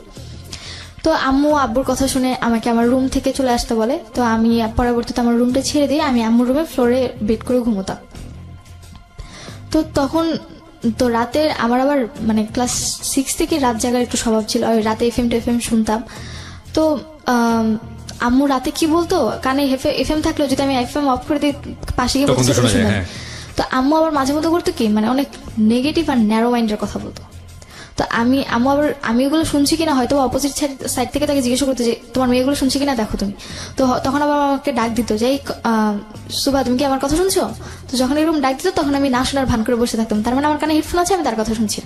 নেগেটিভ ন্যারো বলতে হাজব্যান্ড ওয়াইফের যেমন কথা। Okay we got understood. হ্যাঁ, তো এই জিনিসগুলো আমি টোটালি মানে যখন কথাগুলো শুনতাম মানে খুবই খারাপ লাগতো, টলারেট একদমই করতে পারতাম না। চিন্তা করতাম যে কেন আমাকে ওই রুম থেকে এই রুমে নিয়ে আসছে। তো এরকম তখন আমার 9-এর লাস্ট এক্সাম বলতে মানে এক্সামের লাস্ট এক্সাম ছিল, তারপরে 2 দিন পর রেজাল্ট দিয়ে দিবে, ডিসেম্বর মাস ছিল তখন। আমি টোটালি সহ্য করতে পারি না। দেন আম্মু লাস্টের দিকে আম্মুর সাথে আমার আবার ঝগড়া হয় কোনো একটা ম্যাটার নিয়ে, বলতে গেলে যে আমি কোচিং গেছি, রাত করে বাড়ি ফিরছি। ওই দিন আমার কোচিং এ অনুষ্ঠানও ছিল, তো ওই জায়গায় আমার লেট হয়ে গেছে। প্লাস ওখান থেকে আসার সময় রাসেলের সাথে দেখা করে আসতে গিয়ে আমার একটু লেট হয়ে গেছে, মানে 9:30টার কাছাকাছি চলে গেছে। তো আমাদের এলাকাটা এরকম যে 9:30টার পর বা 10টা থেকে কোনো মেয়ে বাড়িতে ফিরলো তাকে নিয়ে অনেক বাজে মন্তব্য করা। তো আম্মু ওইটা আমার সাথে চিল্লাচিল্লি করতে থাকে। পরে আমি আম্মুরে মানে আমার সাথে তো আম্মুর কোনো ভালো রিলেশনই নেই, আর আম্মু যদি আমাকে কোনো কথা বলে আমি প্রত্যেকটা কথার বাজে অ্যান্সার দিই। ওকে, কজ তার কাছ থেকে শুনতে এখন আমার অভ্যাস হয়ে গেছে। তো পরে আম্মু আমাকে জিজ্ঞেস করে এত রাত করে কেন তুমি বাসায় আসছো? পরে আমি বললাম যে আমি যদি রাত করে বাসায় ফিরি বা আমি যদি কোথাও থেকে ঘুরেও এসে বাসায় ফিরি, তুমি তো আমার বাবাকে এটাই বলবে যে না আমি আরেকটা লোকের সাথে থেকে আসছি, তাই না? তুমি যেটা মনে করো সেটাই। আমার অ্যান্সারটা ছিল এরকম। আর আমি রাত করে বাড়ি ফিরলে আম্মু প্রত্যেকটা দিন বাবাকে একটা কথা বলতো যে তোমার মেয়ের এমন একটা চাহিদা হয়ে গেছে, মানে এত খারাপ কথা বলতো যে ওরা এখন ঘরে রাখা দেয়, এমন কিছু কিছু কথা বলতো যে বা হাজব্যান্ড ওয়াইফ কথা বলতে পারে, কিন্তু যখন একটা মেয়ের টপিক নিয়ে কথা বলে মায়ের কিন্তু উচিত যে না মেয়ের টপিকটি একটু মানে নিজের মধ্যে রাখা, কিন্তু সে কোনোটা রাখতো না, আরো বেশি করে বলতো।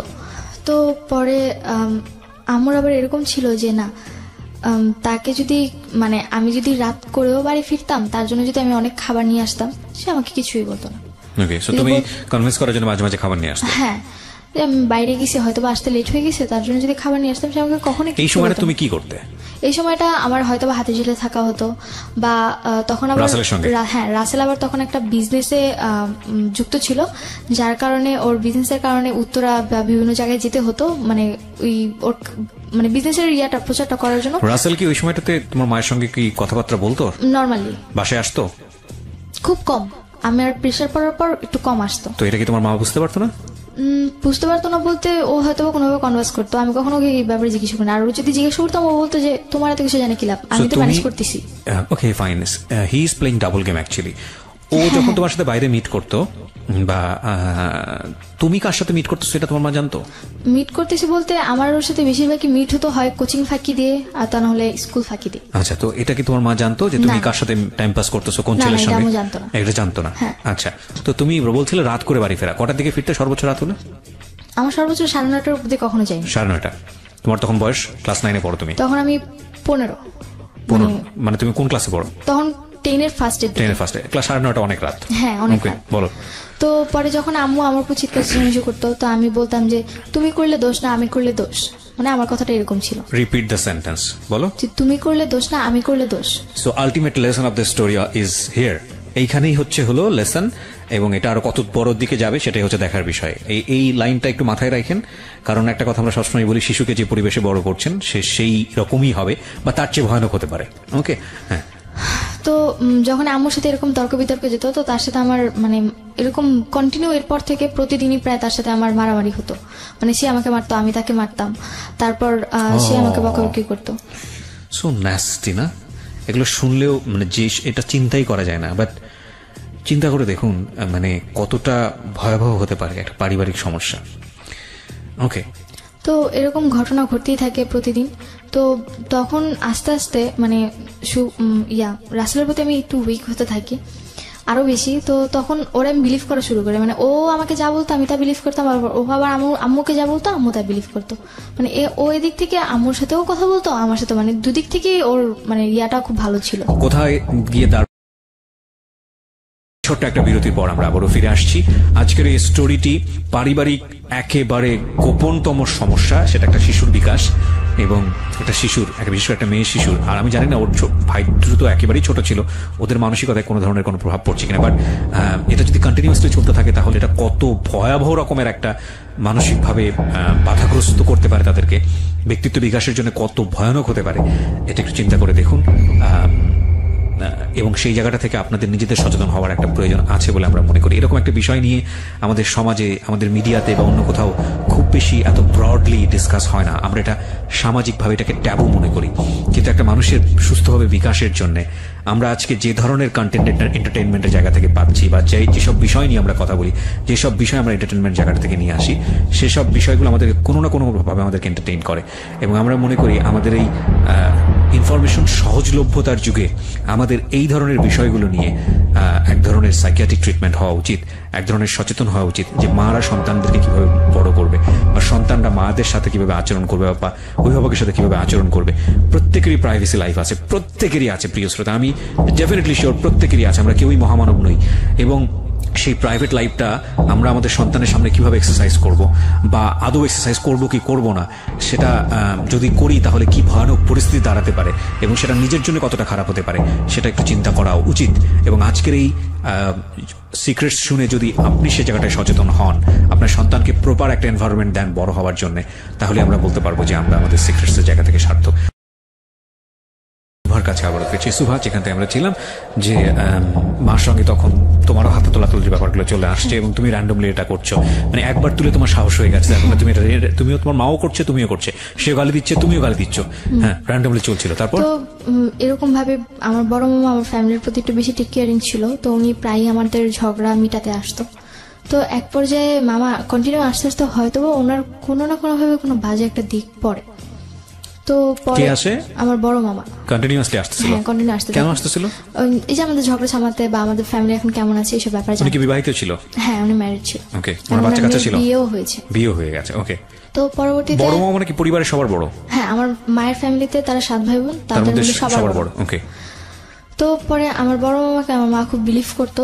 তো একদিন বড় মামা বলে যে, দেখ তোর ফ্যামিলিতে এত ঝামেলা, তার চেয়ে ভালো আমি আমার বাড়িতে নিয়ে যাই সুভাকে, ওকে কয়েকদিন আমার বাড়িতে রেখে পরে তোরা আমার বাসায় আবার দিয়ে যাবো। তো পরে মামার দুটো বিয়ে হয়েছে, একটা থাকে ধানমন্ডি আর একটা থাকে মানে আমাদের এলাকাতে। তো মামা বলছে যে আমাদের এলাকা থাকলে যে কোনো সময় তোর বাসা চলে আসতে পারবে, তার বলে আমি ওকে ধানমন্ডি নিয়ে যাই। ধানমন্ডিতে আমি মানে আমি একদমই প্রস্তুত ছিলাম না, বা আমি যেতেই চাইনি টোটালি, কিন্তু আমার প্রচুর জোর জবরদস্তি গালাগালি সহ্য করতে না পেরে যে এইটুকু চিন্তা করতাম যে না, 2-3 দিনের জন্য রেস্ট তো পাবো অন্তত আমি। তো এই চিন্তা করে পরে আমি গেলাম, তখন আমি টিনের ফার্স্টের দিকে। তো যখন আমি ধানমন্ডি মামার বাড়িতে গেলাম, তো ওই দিনটা ছিল যে মামাদের বাড়িটা ছিল এরকম যে মানে ফুল বাড়িটার মধ্যে একটাই মানে একতলা বাড়ি। তো 2টা ফ্ল্যাট ছিল, এক ফ্ল্যাটে হাজবেন্ড ওয়াইফ থাকতো, তারা সকালে চলে যেত, রাতে আসতো। আরেক ফ্ল্যাটে মামা আর তার ওয়াইফ থাকতো। আর আশেপাশে সামনে ছিল বড় একটা মাঠ, আর ডান পাশেও এরকম খোলামেলা ছিল, আর পিছনে ছিল মানে বাগান টাইপের। তো যখন ওই বাড়িতে গেলাম, তো প্রথম দিন মোটামুটি নিজেদের বাড়ি, নিজেদের বলতে ভাড়া থাকতো তারা। তো প্রথম দিনটা মোটামুটি মামি আমার খুব টেক কেয়ারিং করে। তো মামি আবার জব করতো, মামা নর্মালি কিছু করতো না। তো মামি সকালবেলা জবে চলে যায়, পাশের বাড়ির লোকেরাও চলে যায়। তো আমি মানে ড্রয়িং রুমে বসে টিভি দেখতেছিলাম। তো মামার আচরণগুলো আমার কাছে খুব একটা ভালো লাগে, মানে সে অন্যরকম আচরণ করতেছিল। তো পরবর্তীতে তার মা আমার পাশে এসে বসা, টাচিংগুলো আমার কাছে খুবই খারাপ লাগে। তো পরবর্তীতে আমি মামার মানে ড্রয়িং রুম থেকে আমি আমার রুমে গিয়ে রুম নক করে দিয়ে রুমে শুয়েছিলাম। তো পরে মামা এসে অনেকক্ষণ রুমে নক করে, আমি খুলিনি। পরে বললো যে মানে ভয় দেখাচ্ছিল, যদি তুই না খুলোস তাহলে কিন্তু আমি তোকে পুলিশে দিয়ে দিব বা তোর কিন্তু একটা ক্ষতি করে ফেলবে, এরকম কথা বলছিল। তবু আমি খুলিনি। তখন আমার কাছে ফোন নেই, তখন আমার ফোন নিয়ে গেছে আম্মু।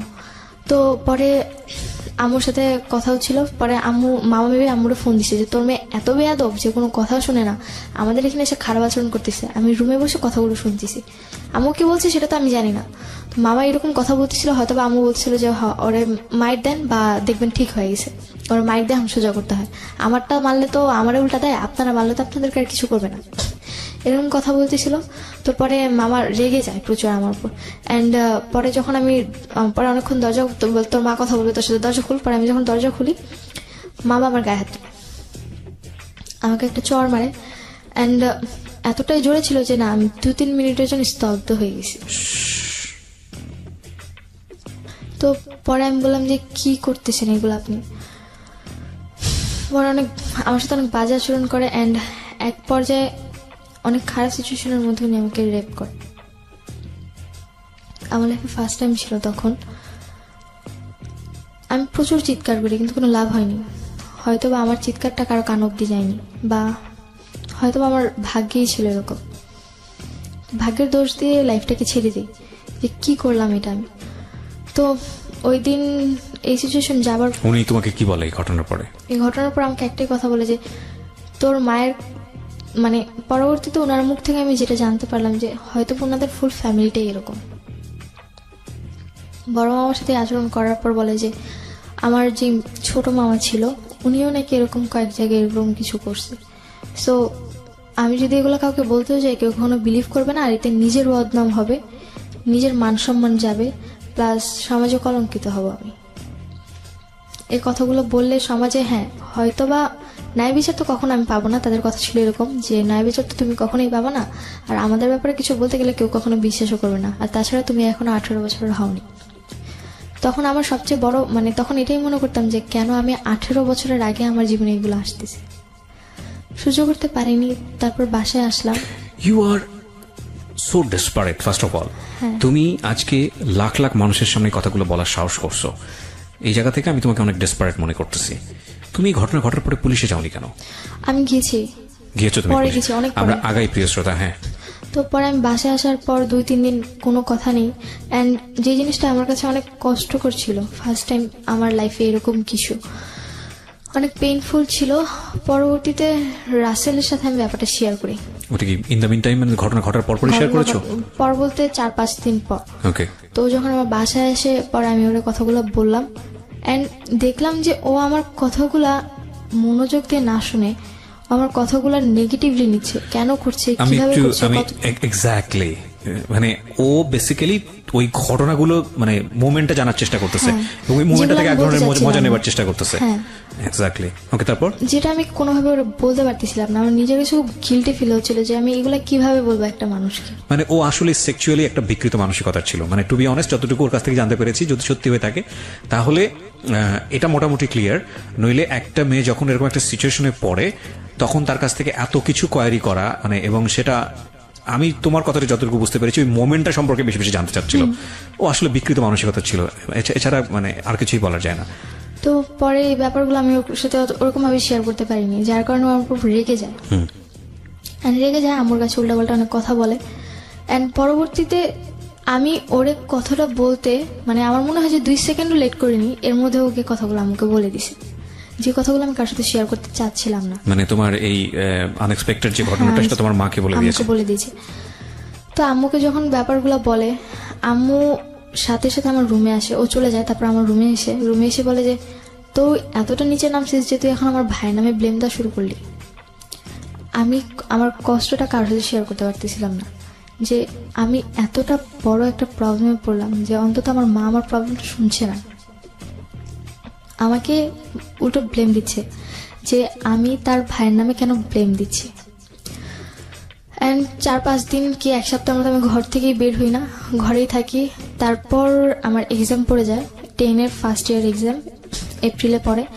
তো পরে আমার এক্সাম দিন ছিল, ওই দিন আমার অ্যাকাউন্টিং এক্সাম ছিল, অ্যান্ড দিনটা ছিল মেবি মঙ্গলবার দিন ছিল। ওই দিন রাসেল অনেক অসুস্থ ছিল।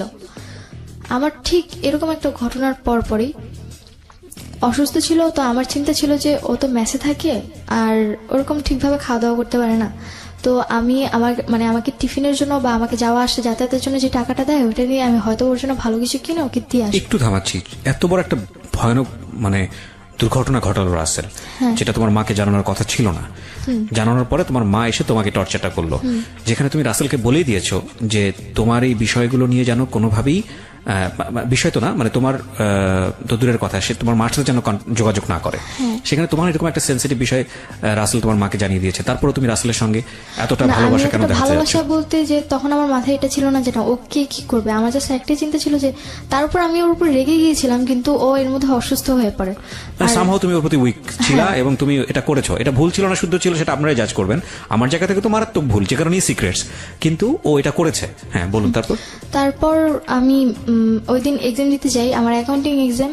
তো আমার কোশ্চেন দেখে আমি খুব খুশি যে আর কারো কি কমন আসছে এটা না, আমি অলওয়েজ আমার পরীক্ষা হলে আমার মানে এতটা ব্যাড লাগ ছিল, আমার স্কুল লাইফটা এতটাই খারাপ ছিল যে কখনো আমি কারো হেল্প পাইনি। মানে এক্সাম হলে যে একজন আরেকজনের হেল্প পায় ওই জিনিসটা আমার কখনোই ছিল না। আমি যতটুকু পাশ করে আজ পর্যন্ত আসছি পুরোটা নিজের দক্ষতা। তো ওই দিনও আমার মানে এক্সাম পেয়ে আমি খুব খুশি যে আমার ফুল কমন আসছে। আমার জাস্ট এইটুকুই যে আমি কোনো মতে পাস মার্কটা উঠাবো, এরপরেই আমাকে যেই হোক তাড়াতাড়ি করে যেতে হবে, অন্তত 1 ঘন্টা আগে এক্সাম হল থেকে বের হয়ে ওর বাসায় গিয়ে ওরা কিছু দিয়ে আমার বাসায় যেতে হবে আবার। তো আমি ওই দিন এক্সামটা 2 ঘন্টার মধ্যে কমপ্লিট করি, 4টা এক্সাম ফুল মানে 4টা মার্কস ফুল দিয়ে 40 আমার মানে যেটা 40 যতটুকু অ্যান্সার করেছে আমার ফুল অ্যান্সারটাই আসবে। তো আমি এরপর এক্সাম হল থেকে বের হয়ে যাই। ওই জিনিসটা আমার মামি আবার ফলো করে যে এক্সাম হলে ঢুকে এক্সাম আমার 3 ঘন্টা, সেই জায়গায় আমি কিনা 2 ঘন্টা এক্সাম দিয়ে বের হয়ে গেছি, কোথায় যাচ্ছি, মামি আবার আমাকে ফলো করে। তো মামি ফলো করে পরে আমি মেন রোডের দিকে ফলো করে। মামি? কোন মামি এটা? এটা হচ্ছে আমার মেঝো মামার ওয়াইফ। আচ্ছা। তো সবাই তোমার সম্পর্কে একটা নেগেটিভ পারসেপশন, সুতরাং সবাই ফলো করে। ওকে। তো পরে দেখলো যে আমি একটা দোকানে ঢুকলাম, ঢুকে রুটি কিনলাম আর বাইরে থেকে কলা কিনলাম। তো আর মানে মেডিসিন যেটা নর্মালি কিনে যাচ্ছি। তো মামি আমাকে অনেকক্ষণ ফলো করে। তো ফলো করার পর মামি দেখলো যে আমি শুভর বাড়ির সামনে এসে একটা ফ্যাক্সিলোডের দোকান থেকে। শুভকে? শুভ বলতে রাসেলের ফ্রেন্ড। ওকে, রাসেলের ফ্রেন্ড। হ্যাঁ। তো ওর নাম্বার আমার মুখস্থ ছিল। তো আমি ফ্যাক্সিলোডের দোকান থেকে শুভকে ফোন করছি যে শুভ ভাই আপনি কোথায় আছেন? পরে বলে যে আমি তো বাড়িতেই আছেন। বলে তুমি রাসেল কি আসে? তাহলে আমি আসতাম। ওর ফোনে ফোন দিচ্ছি, ফোনটা সুইচ অফ, ওর ফোনটা সুইচ অফ ছিল। তো পরে শুভ ভাই বলতেছে যে কই, আমিও তো ওর ফোনে দিয়ে পাচ্ছি না, আর ও তো বাসায় নেই, ও তো আরো 2 ঘন্টা আগে বের হয়ে গেছে। তখন আমার মাথায় একটা জিনিসে কাজ করতেছিল, আমার পরীক্ষা 2 ঘন্টা আগে, তার মানে আমি 2 ঘন্টা আগে বের হয়েছি, ও 2 ঘন্টা আগে কোথায় গেছে? নিশ্চয়ই তোমার বাসায় আসছে। আমি ওই জায়গার একটা সেকেন্ডও লেট করলাম না। মামি জাস্ট ওইটা দেখলো আমাকে ফ্যাক্টরির দোকানে কথা বলতে। মামি ওর সাথে সাথে আম্মুকে ফোন করছে। আম্মুর ফোনটা তখন সুইচ অফ ছিল। আমার লাকটা এত ভালো ছিল যে হয়তো বা কিছু জানার জন্য আল্লাহ আমাকে এই জায়গায় হেল্প করছে। ওকে। এবং ভয়ানক কিছু একটা আমরা দেখতে চাচ্ছি, এটা আমরা খুব ভালো করেই বুঝতে পারছি। তো আমি যখন শুভ ভাইয়ের কাছ থেকে ইনফরমেশনটা পাই, আমার মাথা আর কোনো কাজ করে না, আমাকে যেভাবে হোক বাড়ি পৌঁছতে হবে, এবার 1 ঘন্টায় হোক বা 5 মিনিটে হোক। তো আমি যে ফ্যাক্সলোড থেকে ফোন করেছিলাম সেখান থেকে আমার বাসাটা বেশি একটা দূরে ছিল না। তো আমি যেহেতু এলাকা ছোটবেলা থেকে বড় হয়েছি, সেক্ষেত্রে আমাকে কেউ কিছু কখনো বলেনি। তো আমি ওখান থেকে দৌড় শুরু করি। তো আমি বাসার গলির সামনে গিয়ে এক পর্যায়ে হাঁপিয়ে যাই। তো ওখানে একটু দাঁড়াই যে আমাকে দৌড়ে যদি আমি বাসায় যাই তাহলে ওরা নক পেয়ে যাবে, আমাকে এমন ভাবে যেতে হবে যে না আমি হঠাৎ করেই আসছি। তো পরে আমি বাড়িতে মানে গেটটা আসলেই মনে হয় ওই দিন আমার লাকটা খুব ভালো ছিল। গেটটা যখন আমি খুলি ওরা হয়তো বা কোনো টের পায়নি। আমি গেটটা আস্তে খুলে শুটা খুলে স্কুলের যখন আমি ঘরে ঢুকি, হয়তো আমার ছোট 2 ভাই তখন বের হচ্ছিল। তো এই জিনিসগুলো আমার ছোট 2 ভাইয়ের মধ্যে অনেক খারাপ প্রভাব পড়ে। ওরা মানে খুব খারাপ আচরণ করতে থাকে। অ্যান্ড এখনো পর্যন্ত আমার ছোট 2 ভাই মানে এতটাই খারাপ আচরণ করে, ওদের আচরণটা এতটাই মানে নিম্ন টাইপের। খারাপ বলতে অনেক খারাপ আচরণ করে, কারোর সাথে ভালো ব্যবহার করে। খারাপে তো বিভিন্ন রকমের টাইপ আছে। মানে কথা বলার স্টাইল ভালো না, বকা দিয়ে কথা বলে যাকে বলবে, আবার উগ্র আচরণ, অনেক উগ্র আচরণ, আর কারোর সাথে কোনো ভালো আচরণ করে না। ওই জিনিসগুলো হয়তো বা ওদের মধ্যে কোনো একটা এফেক্ট পড়েছে। তো আমার ভাই দুটো তখন বের হয়ে যায়। তো আমাকে আমার মানে মেজো যে ভাইটা ছিল আবার আম্মুর আবার সব কথা শুনে। তো ছোটটা আবার আমার কথা শুনে। মেজোটা দেখছে আমাকে, দেখে ও চাল থেকে চিৎকার করছে আম্মু আপু কিন্তু ঢুকলো বাড়িতে। মানে ও পাশের বাড়ির চালে মানে কয়েকটা ছেলে মিলে চালের মধ্যে ঘুরে উড়াইতেছিল। তো আমাকে দেখছে আবার। তো আমি যখন আস্তে করে ঘরে ঢুকে শুটা খুলছি তখন চিৎকার করেছে যে আম্মু আপু কিন্তু ঘরে ঢুকলো। এই কথাটা আম্মু শুনছে। শুনে তাড়াতাড়ি করে যেই উঠতে গেছে আমি রুমের মধ্যে প্রবেশ করে যখন তাদেরকে এমন একটা সিচুয়েশনে দেখি যেটার জন্য সত্যি হয়তো বা আমার জন্য আনএক্সপেক্টেড ছিল। আমি ওখানে খাবারগুলো রেখে বসে, এটা তোমার জন্য আনএক্সপেক্টেড ছিল, বাট আমাদের জন্য সবার জন্য, যারা আমরা স্টোরিটা শুনছিলাম তাদের সবার জন্য এটা এক্সপেক্টেড ছিল। ওকে। অন্যান্য সবার ক্ষেত্রে এটা যেমনটা হোক নিজের ক্ষেত্রে মেনে নিয়েছি। হয়তো বা ওই দিক থেকে আমার কোনো উইকনেস ছিল না, কিন্তু অফকোর্স তোমার উইকনেস ছিল এবং একটা ভুল ছিল। আমি তো বলছি যে অ্যাডোলেসেন্স পিরিয়ডে ছিল, তুমি সবই তোমার মধ্যে প্রতিবাদ সত্তা গ্রো করেছে, কিন্তু লজিকটা গ্রো করেনি। লজিকটা যদি গ্রো করতো তাহলে তুমি নিশ্চয়ই ছেলেটার সাথে এভাবে জড়াতে না। হ্যাঁ, তো পরে যখন এই জিনিসগুলো দেখি আমার হাত থেকে কলার রুটি পড়ে যায়, তো আমার ছোট ভাইটা মানে বিশেষ এই ভাইটাও চাল থেকে তাড়াতে মানে পাশের বাড়ি চাল থেকে নেমে আমাদের বাড়িতে ঢুকে বয়স কত ওর বয়স এখন চলতেছে মেবি 12, আর তখন ছিল মেবি 8 কি 9 এরকম ছিল। তো পরে ও আর কোনো কথা বলে না, ও এই সিচুয়েশনটা দেখে ওর সামনেও। ওর সামনে মানে এমন কোন সিচুয়েশন কি ছিল যে খুবই বিব্রতকর? খুবই বিব্রতকর বলতে মানে আমি সত্যি বলে বুঝতে পারবো না। সুভা বা অন্য যে পরিচয় বা যে নাম বা তার যে নিজস্ব ভোকাল, সেগুলো সবই এখানে পরিবর্তন করা হয়েছে। আপনারা যা শুনতে পাচ্ছেন ওর নাম, ও যাদের নাম উচ্চারণ করছে এবং ওর ঠিকানা, এবং একই সাথে ওর যে ভোকালটা আপনারা শুনতে পাচ্ছেন, সেগুলো সবই এখানে চেঞ্জ, সবই এখানে ফেক। কিন্তু ওর স্টোরিটা যদি আমরা ওকে বিলিভ করি তাহলে এটা সত্য। এবং শুধু স্টোরিটাকে আমরা ফোকাস করব, সুভা এখানে কে বা আসলে তার পরিচয়টা কি সেটা আমরা মোটেও এখানে ফোকাস করছি না। এবং আমি বারবারই বলছি তার রিয়েল নেম সুভা না, সুতরাং সেদিকে তাদের আপনাদের ফোকাস না করাটাই উচিত। ওকে, বলুন। অ্যান্ড রাসেল যখন ব্যাপারটা দেখে, ও আমাকে মানে নিজের চোখকে তো আমি আর অবিশ্বাস করতে পারবো না। এতদিন না হলে আমি নিজেকে অবিশ্বাস করে ওকে বিশ্বাস করে আসছি, এরপর থেকে ওকে মেনে নেওয়াটা আমার পক্ষে সম্ভব। কি করলে তুমি ওই সময়টাতে? তখন আমি হাত থেকে ওগুলো ফেলে দিই, মানে প্রথমে হাত থেকে পড়ে যায়, পরে আমি এই কথাটা বলি যে মানে একটা বকা দিই ওরে যে তোর মতো এরকম খারাপ টাইপের ছেলের জন্য আমি যে এই খাবারটা নিয়ে এসেছিলাম তোর অসুস্থতার জন্য, এটা মনে হয় তোর 7 কপালের ভাগ্য। এটা বলে রুটি আর কলাটা ধরে ফিক্কা মারে একদম গেটের বাইরে ফেলে দিই। আর ছোট ভাইটার সাথে সাথে আম্মু বলে যে তুমি বাইরে যাও, তো বের হয়ে যায়। আর একদম যে ছোট ভাইটা ওকে নানু বাসা পাঠায় দেয়। তো আমি গেট আটকে দিই, পরে ওদের দুজনকে রুমে রাখি। তো রুমে রেখে বলতেছি যে এখন কি করবে বলো, এখন আমার কেমন অবিশ্বাস করা বাবা, এখন এর আগের গুলো তো নিজের চোখে দেখছি, এবার তো তোমাদের দুজনকে একসাথে দেখলাম। এখন রাসেলকে বলতেছি যে তুমি এখন কি বলবা, মাকে বলতেছি তুমি এখন কি বলবা। পরে আম্মু বলতেছি যে কেন, ও কি বলবে মানে অন্যান্যগুলো যেমন মেনে নিতে পারছে এটা কেন মেনে নিতে পারবে না। পরে আমি রাসেলকে বললাম যে আসলে কি এটা আমি মেনে নিব। তো তখন হয়তো আম্মু কোনো জিনিস একটা গেস করতে পারছে যে হয়তো বা ওর সাথে আমার রিলেশন। তার পর্যন্ত গেস করেনি না, তার আগ পর্যন্ত গেস করেনি। ম্যান, মানে মানে আমি totally speechless. Can you imagine the situation actually? এটা কি স্টোরি না অন্য কোনো কিছু? মানে আমি জীবনে এত গল্প শুনেছি মানুষের, এবং এত গল্প আমি প্রচার করেছি। মানে আমি এখন তো অনেক বেশি ম্যাচিউর। প্রথম যখন শুনতাম ভেতরে তোল পার হয়ে যেত, কিন্তু আজকে না মানে এত বেশি এক্সট্রিম লেভেলের ইমোশন হচ্ছে যে আমি ফিল করতে পারছি না যে আসলে কি বলবো, মানে আনথিঙ্কেবল। তারপরে কি হলো? তারপরে রাসেলকে বললাম যে এগুলা করার মানে কি। পরে আমাকে বললো যে, পরে আমাকে আর কিছু বলে না। পরে আমি আমার রুমে চলে আসি, এসে ড্রেস আপ চেঞ্জ করে আমি আম্মুর ফোনটা আম্মুর রুম থেকে নিয়ে এসে নানুকে ফোন দিই। আর রাসেলকেও বের হতে দিই না, আর আম্মুকেও বের হতে দিই না। নানুকে ফোন দিই, পরে নানু আসে। পরে নানুরে বললাম যে দেখো এগুলা কি। নানু আমার সাথে চিল্লাচিল্লি করতেছি যে এগুলা কি, মানে তুমি আবার উল্টাপাল্টা কিছু করে আবার তো আমার মেয়ের গায়ে দোষ দিচ্ছ।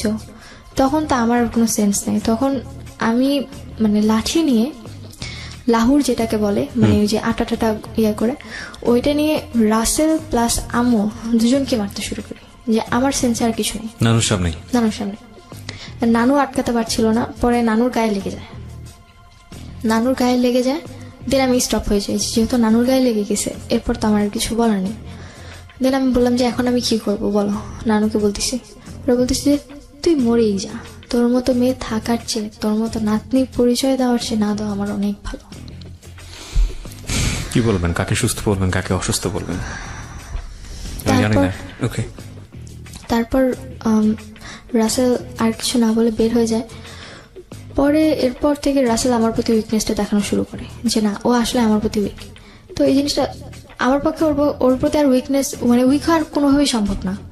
আমার পক্ষে মেনে নেওয়া সম্ভব না যে না, ওর মতো একটা মানুষকে আমি ভালোবাসছি। তোমার মা কি বলতেছিল? তোমার মা তো বুঝলো তোমার সাথে সম্পর্ক ছিল, বুঝতে পেরেছে যে আমার সাথে রিলেশন। তখন আম্মু আবার মানে এটা বোঝাতে চাচ্ছিল যে একদিক থেকে এই জায়গায় দুজনে গেম খেলে আমার সাথে, শুভ চাচ্ছিল আমাকে বোঝাতে যে ও আমাকে অনেক লাভ করে, শুভ মিন্স হোয়াট, মানে রাসেলের ফ্রেন্ড? রাসেলের ফ্রেন্ড। ও বোঝাতে চাচ্ছিল যে ও আমাকে, মানে রাসেল আমাকে অনেক লাভ করে, কিন্তু ও যা করছে ওটা আমার আম্মু নাকি ওকে বাধ্য করছে, ফোর্স করছে। তখন আমার একটাই কথা ছিল, একটা ছেলে বা একটা লোক চাইলে একটা মেয়েকে রেপ করতে পারে, কিন্তু একটা মেয়েকে আদৌ একটা ছেলেকে রেপ করতে পারে? ওর কথাটা ছিল এরকম টাইপের।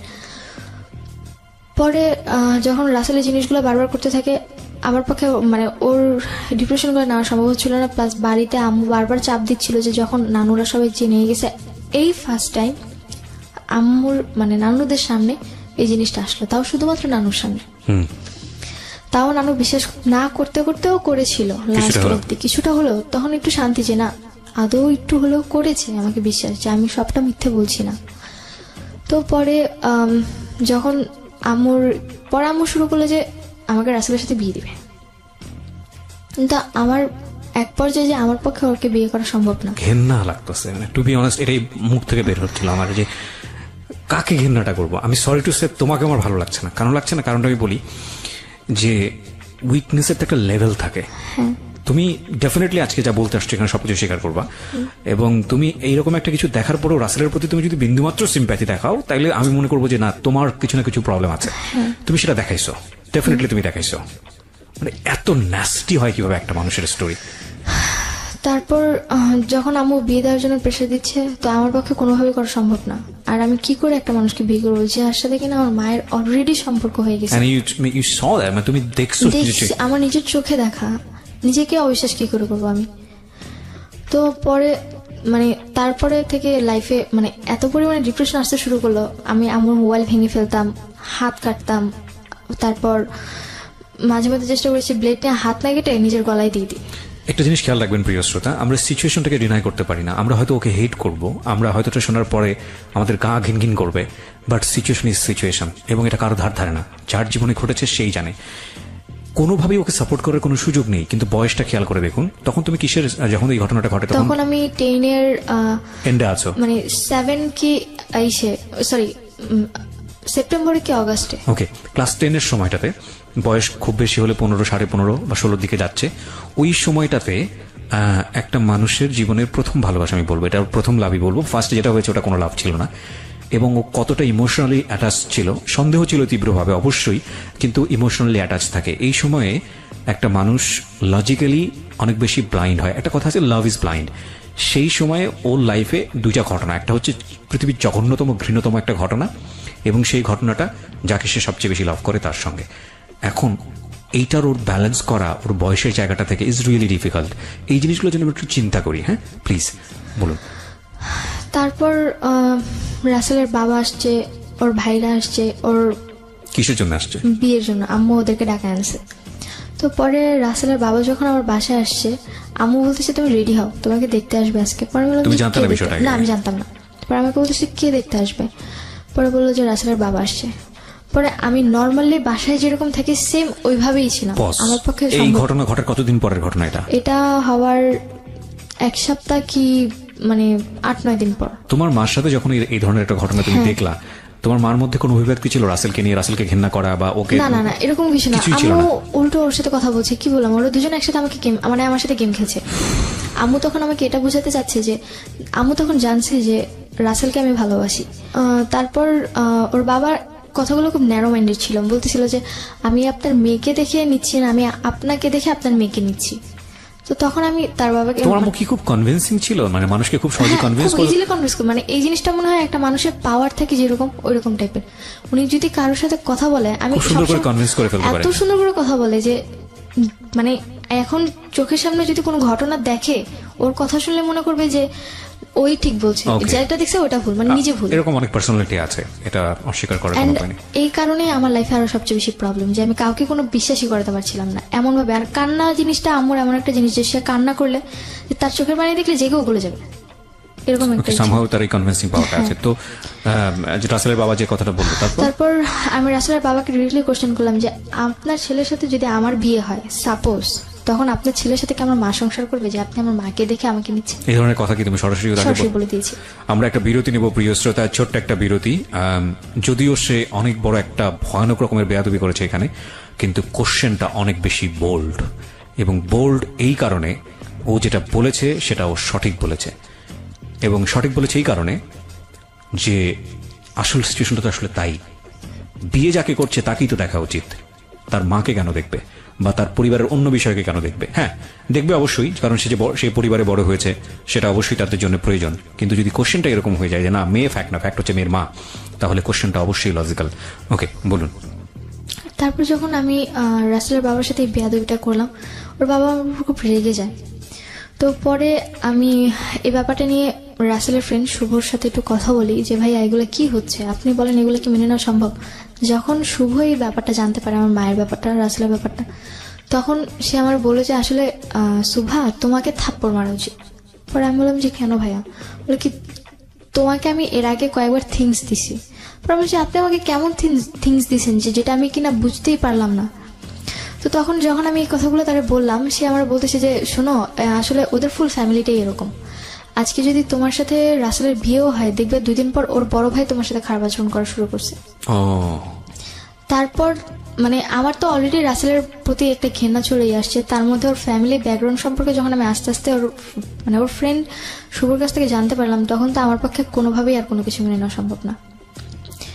তারপর আমি কি করব কিছু বুঝতে পারতেছিলাম না। এই কথাগুলো শোনার পর তাৎক্ষণিক আমি ওখান থেকে চলে এসে রাসেলের বাসায় যাই। মানে ওর মেসেজে ওর কলার ধরে, মানে যে গেঞ্জির টি শার্টটা পরেছিল ওটার কলার ধরে ওকে রাস্তায় নিয়ে এসে রাস্তার মাঝখানে ওকে একটা থাপ্পড় মারিয়ে যে তোর মতো ছিল এটাই প্রাপ্য।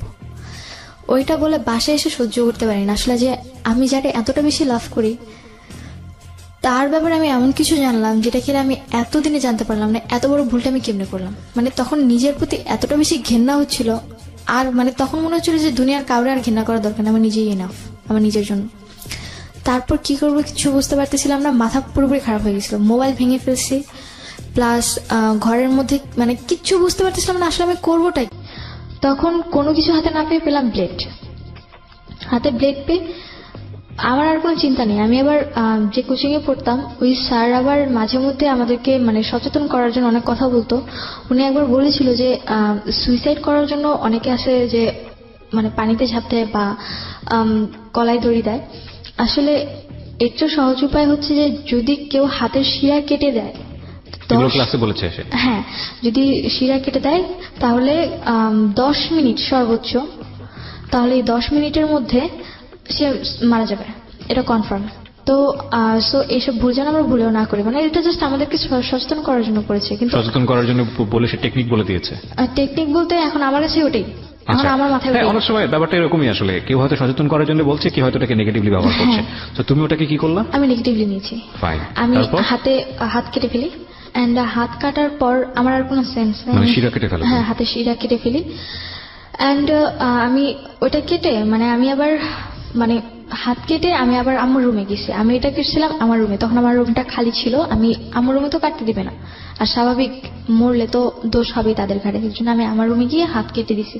কেটে আমি আবার হাঁটতে হাঁটতে আম্মুর রুমে গেছি। রুমে গিয়ে ব্লেডটা ওয়াইড্রোবের যে কাপড়টা ছিল ওটা নিচে ব্লেডটা রাখছি। ব্লেডটা রেখে আম্মুর ফোন নিয়ে আমার রুমে আসছি। আমার রুমে এসে বললাম, ওর মানে রাসেলের বড় ভাইকে ফোন দিছি।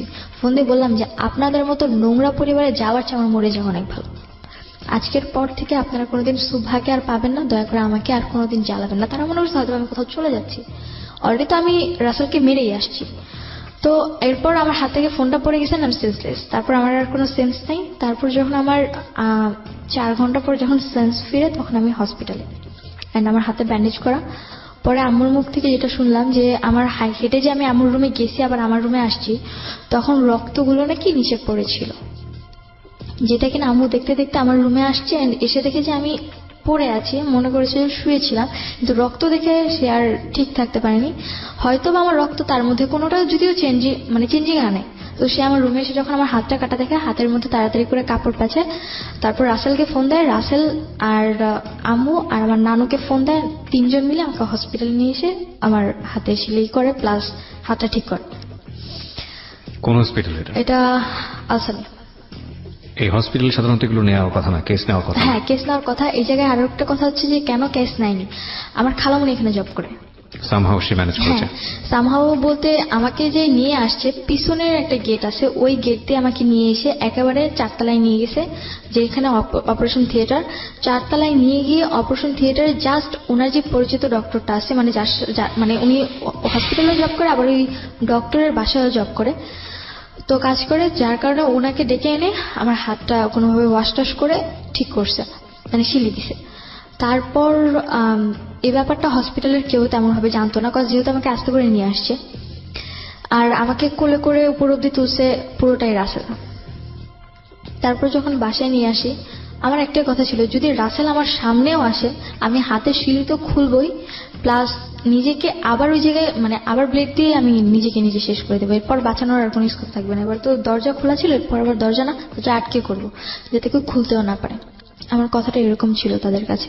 বিরতির পর প্লিজ সাবস্ক্রাইব করবেন এবং নোটিফিকেশন বাটনটি অন রাখবেন। তারপর পরে রাসেলের ফ্যামিলিরা আমাকে দেখতে আসে, আবার আমার অসুস্থ অবস্থায়। পরে আমি ওদেরকে অনেক অপমান করি। পরে আমি বলি যে, যদি আপনারা মানুষ হয়ে থাকেন, জীবনে কোনদিন আমার সামনে আসবেন না। আপনার মতো ফ্যামিলির ছেলে বিয়ে করো তো দূরে থাকা, আমি কোনদিন মুখও দেখবো না। এরপর মানে রাসেলের যে ফ্রেন্ড ছিল শুভ, ও মেবি রাসেলকে অনেক কথা বলে, যার কারণে রাসেল সহ্য করতে না পেরে চলে যায়, পুরোপুরি টোটালি কন্ট্যাক্ট অফ করে, সিম চেঞ্জ করে এলাকা ছেড়েই চলে যায়। কে? রাসেল। ওকে। তারপর আম্মুর সাথে রাসেলের কোনো কন্ট্যাক্ট নেই।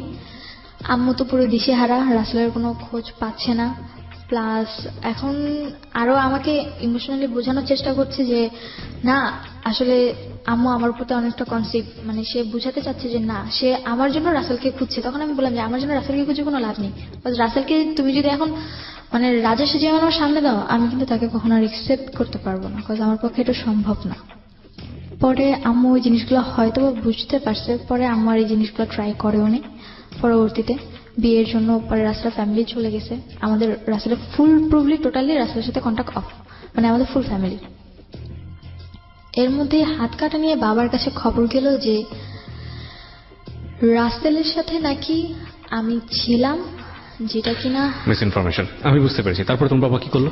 তো এই জিনিসগুলো বাবা শোনার পর বাবা আমাকে বলল যে তুই কাটছোস তো ঠিক আছে, তা হাত কেটে দরজাটা কেন ওপেন রাখলি? তোর মা ইমোশনালি এটা তুই জানিস। একেবারে মানে আমার বাবা অনেক হার্ট, এতটাই হার্ট যে বলার বাইরে। দেন অক্টোবরের 3 তারিখে রাসেল এলাকা ছেড়ে চলে গেল, আমার ওর সাথে আর কোনো কন্ট্যাক্ট নেই। অক্টোবর 4 তারিখ থেকে আমার মডেল টেস্ট শুরু হলো। দেন এর মধ্যে আমার ফ্যামিলি তার কোনো ঝামেলাও নেই, কোনো গ্যাঞ্জামও নেই।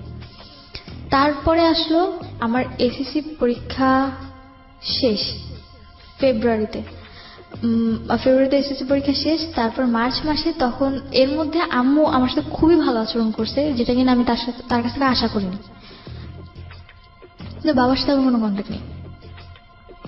ওই দিন লাস্ট কথা হয়েছিল, এরপর আমার সাথে বাবার আর কোনো কন্ট্যাক্ট নেই। তারপর অক্টোবরের পর, মানে ফেব্রুয়ারির পর এক্সামের শেষে, এরপর দেখি যে আম্মু আবার সে আগের মতো ফোনে কথা বলছে। এখন বাসায় আনে না, বাট বাইরে মিট করছে, বাইরে ঠিক মিট করছে, কথা বলছে। অ্যান্ড আমার তখন এতটা টেক কেয়ারিং এর ব্যাপার ছিল না। এখন আমি আমার নিজের মতো থাকলেই এনাফ। উনি যে আমাকে জন্ম দিয়েছে আমি এটা মনে করি না। আমি মনে করি যে না, আমার মামা মারা গেছে, আমার বাবাও মারা গেছে, আমি এখন বর্তমানে এতিম, এরকম ভাবে ছিলাম। তারপর মে মাসে আমার বাবা আসছে বাইরে থেকে। বাবা আসার পর আমার সাথে বাবার তেমন একটা কথা হতো না, যদি নর্মালি জিজ্ঞেস করতো ভালো আছে কিনা, কথা জাস্ট এটুকু, এর বেশি না। অ্যান্ড একটা বাবা বাইরে থেকে আসছে, আমার ভাইদের জন্য অনেক কিছু নিয়ে আসছে, গেমস বলেন, ড্রেস আপ বলেন, বহুত কিছু। অ্যান্ড আমার জন্য জাস্ট একটা ফোন আনছে, তো আর কিছুই না। আমার যে এতটা খারাপ লাগলো যে আমার ভাইদের জন্য এত কিছু আনলো, আর আমার জন্য জাস্ট একটা ছোট ফোনই আনলো, আর কিছুই না। আমি কি এতটাই ফেলনা তাদের কাছে? আমার পক্ষে মেনে নেওয়াটা সম্ভব হয়নি। তার কারণে আমি আমার বাবার সাথে টোটালি কথা বলা অফ করে দিলাম। তারপর বাবা আমার কাছে আমার মায়ের ব্যাপারে কিছু ডকুমেন্টস ছিল। কি ধরনের ডকুমেন্টস ছিল? আম্মুর আমার গলিতে যেই লোকটা ছিল, যার সাথে আম্মুর পরবর্তীতে মানে থাকাটা, যেটা আমি দেখেছিলাম, উনি আবার আম্মুর প্রতি উইক ছিল, তারপরে আবার আমার প্রতি উইক হয়ে পড়েছে।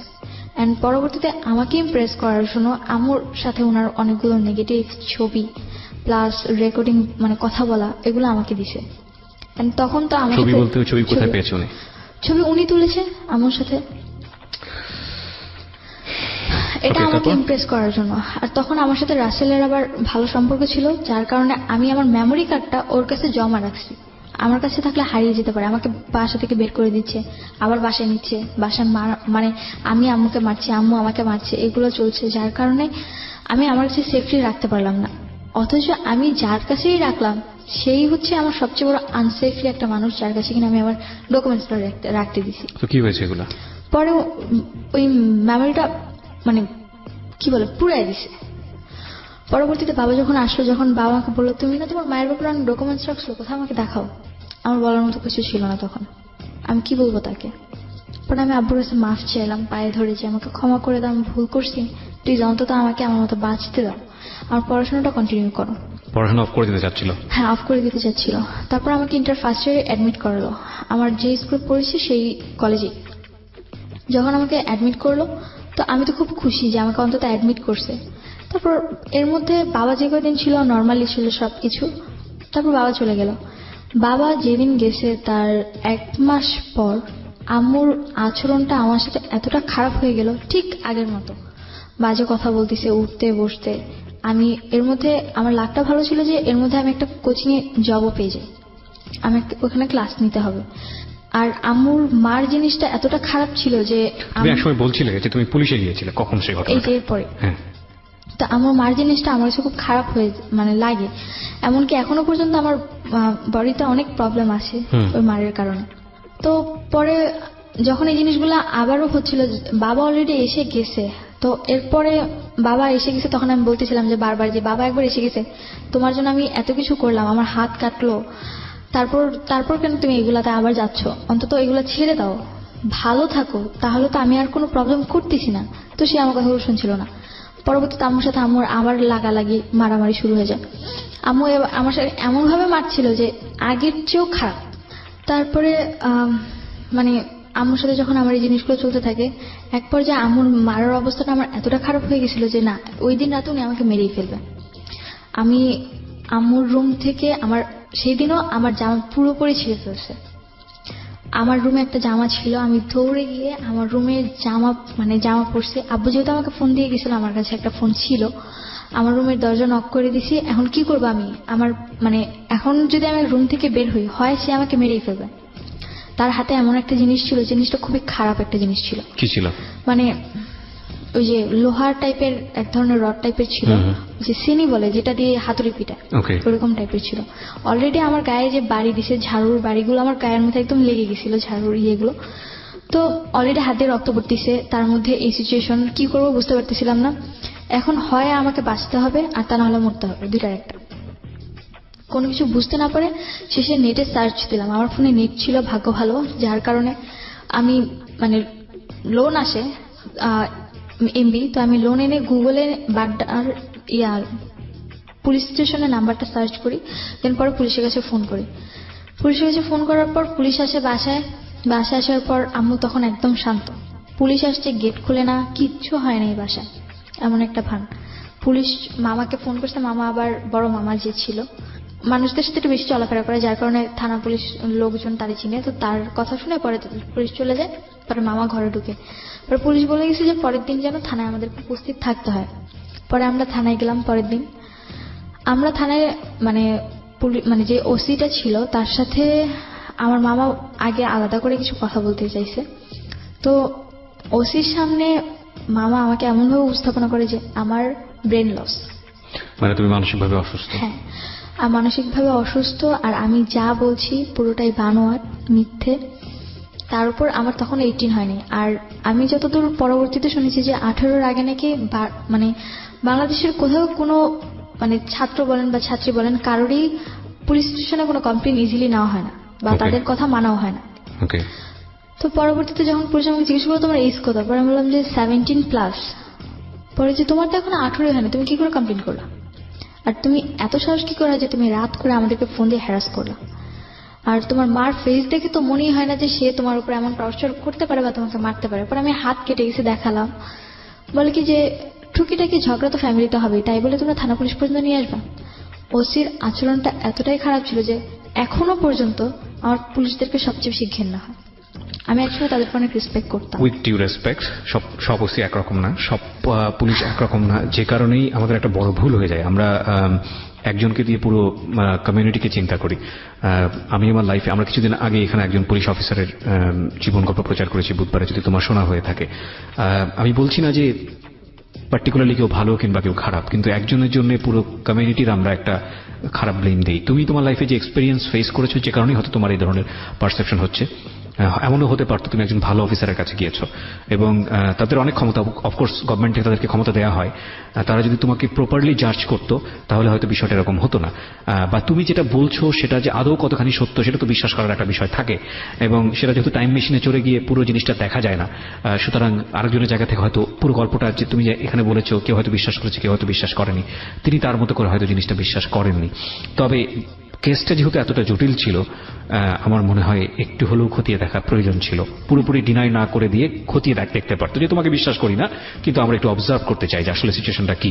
হ্যাঁ, তো যাই হোক, তারপরে কি হলো? তারপর ওসি আমাকে বললো যে তোমার মা তো এটা সৎ মা না। পরে বললাম যে জি না, আমার সৎ মা না, আমার আপন মা। বলে কি আপন মা পৃথিবীতে এমন কেউ হতেই পারে? Exactly, that is my question also. আপন মা পৃথিবীতে আসলে এরকম হয়? এটা আসলেই খুব ডিফিকাল্ট। বাট ওই যে একটা কথা আছে, জীবন আসলেই কোনো এথিক্সের ধার ধারে না কখনো কখনো। হ্যাঁ, তারপর উনি আমার কথাগুলো বিলিভ করে না।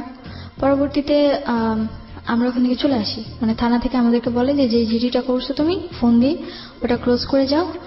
আর ফোন দিয়ে জিডি করো মানে তুমি নিজে লেখো নি? ওনারা চিঠি এন্ট্রি করে বলে দিয়েছি, উনি ওই অনুযায়ী লিখে নিয়েছে। আচ্ছা। তো পরবর্তীতে বললো যে পরে ওখানে জিডি যে টাকা ছিল, যতটুকু দরকার ছিল ওটা পরে আমই দিছে, আমি আর কিছু বলিনি। জিডির টাকা মানে জিডিতে কোনো টাকা লাগে না? আমি ওখানে লেগেছিল। আচ্ছা। তো পরে আমি ওখানে জিডিটা উইথড্র করো তুমি? হ্যাঁ, উইথড্র বলতে আমি তো চলে আসি, ওই যা যা করছে আমি ওখান থেকে থানা থেকে বেরিয়ে ডিরেক্টলি বাসায় চলে আসছি। বাসায় এসে বাসার পিড়ার সামনে বসেছিলাম। তো পরবর্তীতে দেখলাম যে এখন আমি পুরোপুরি অসহায়, মানে আমার পাশে না আছে গভর্নমেন্ট, না আছে আমার ফ্যামিলি, না আছে আমার কোনো রিলেটিভ, না পাইলাম আমি আমার লাইফে আমার ভালোবাসার মানুষটা, কিছুই নাই। লাস্ট কিছু আর কি বলার আছে? আর বলতে তারপর এখন পর্যন্ত ওইভাবেই চলছে দিন। এখন আমার আম্মুর সাথে আমার টোটালি মানে কোনো কথা নেই, মানে সে বললে বলে কিন্তু আমি শুনি। এখন টোটালি আমি তার সাথে কোনো কথা বলি না, মানে একটা বোবা যেরকম থাকে আমার একটা বাড়িতে, আমি সেম ওইভাবে থাকি। প্লাস আমি শুধু জাস্ট ওই বাড়িতে থাকি, আমার খাবার খরচ, পড়ার খরচ যতটুকুই আছে ফুলটা এখন নিজেকে চালাতে হচ্ছে। খাবার খরচ তোমাকে দিতে হয়? হ্যাঁ, আমার নিজেটা নিজেকে করতে হয়। কজ আমার মা ডিরেক্টলি কথা, যদি আমি আমার বাসায় খাবার খাই তাহলে আমি আমার মরা ভাইয়ের মাথা খাই। তুমি কিভাবে চালাও এটা? কোচিং করে যে পয়সাটা পাও? কোচিং করে যে বেতনটা পাই ওটাতে আমার খাবার খরচ হয়ে যায়। মানে এই টাকাটা তুমি তোমার ফ্যামিলিকে দাও? না, ফ্যামিলিকে দিই না, তুমি নিজে কজ ওনারা আমার জন্য করবে না।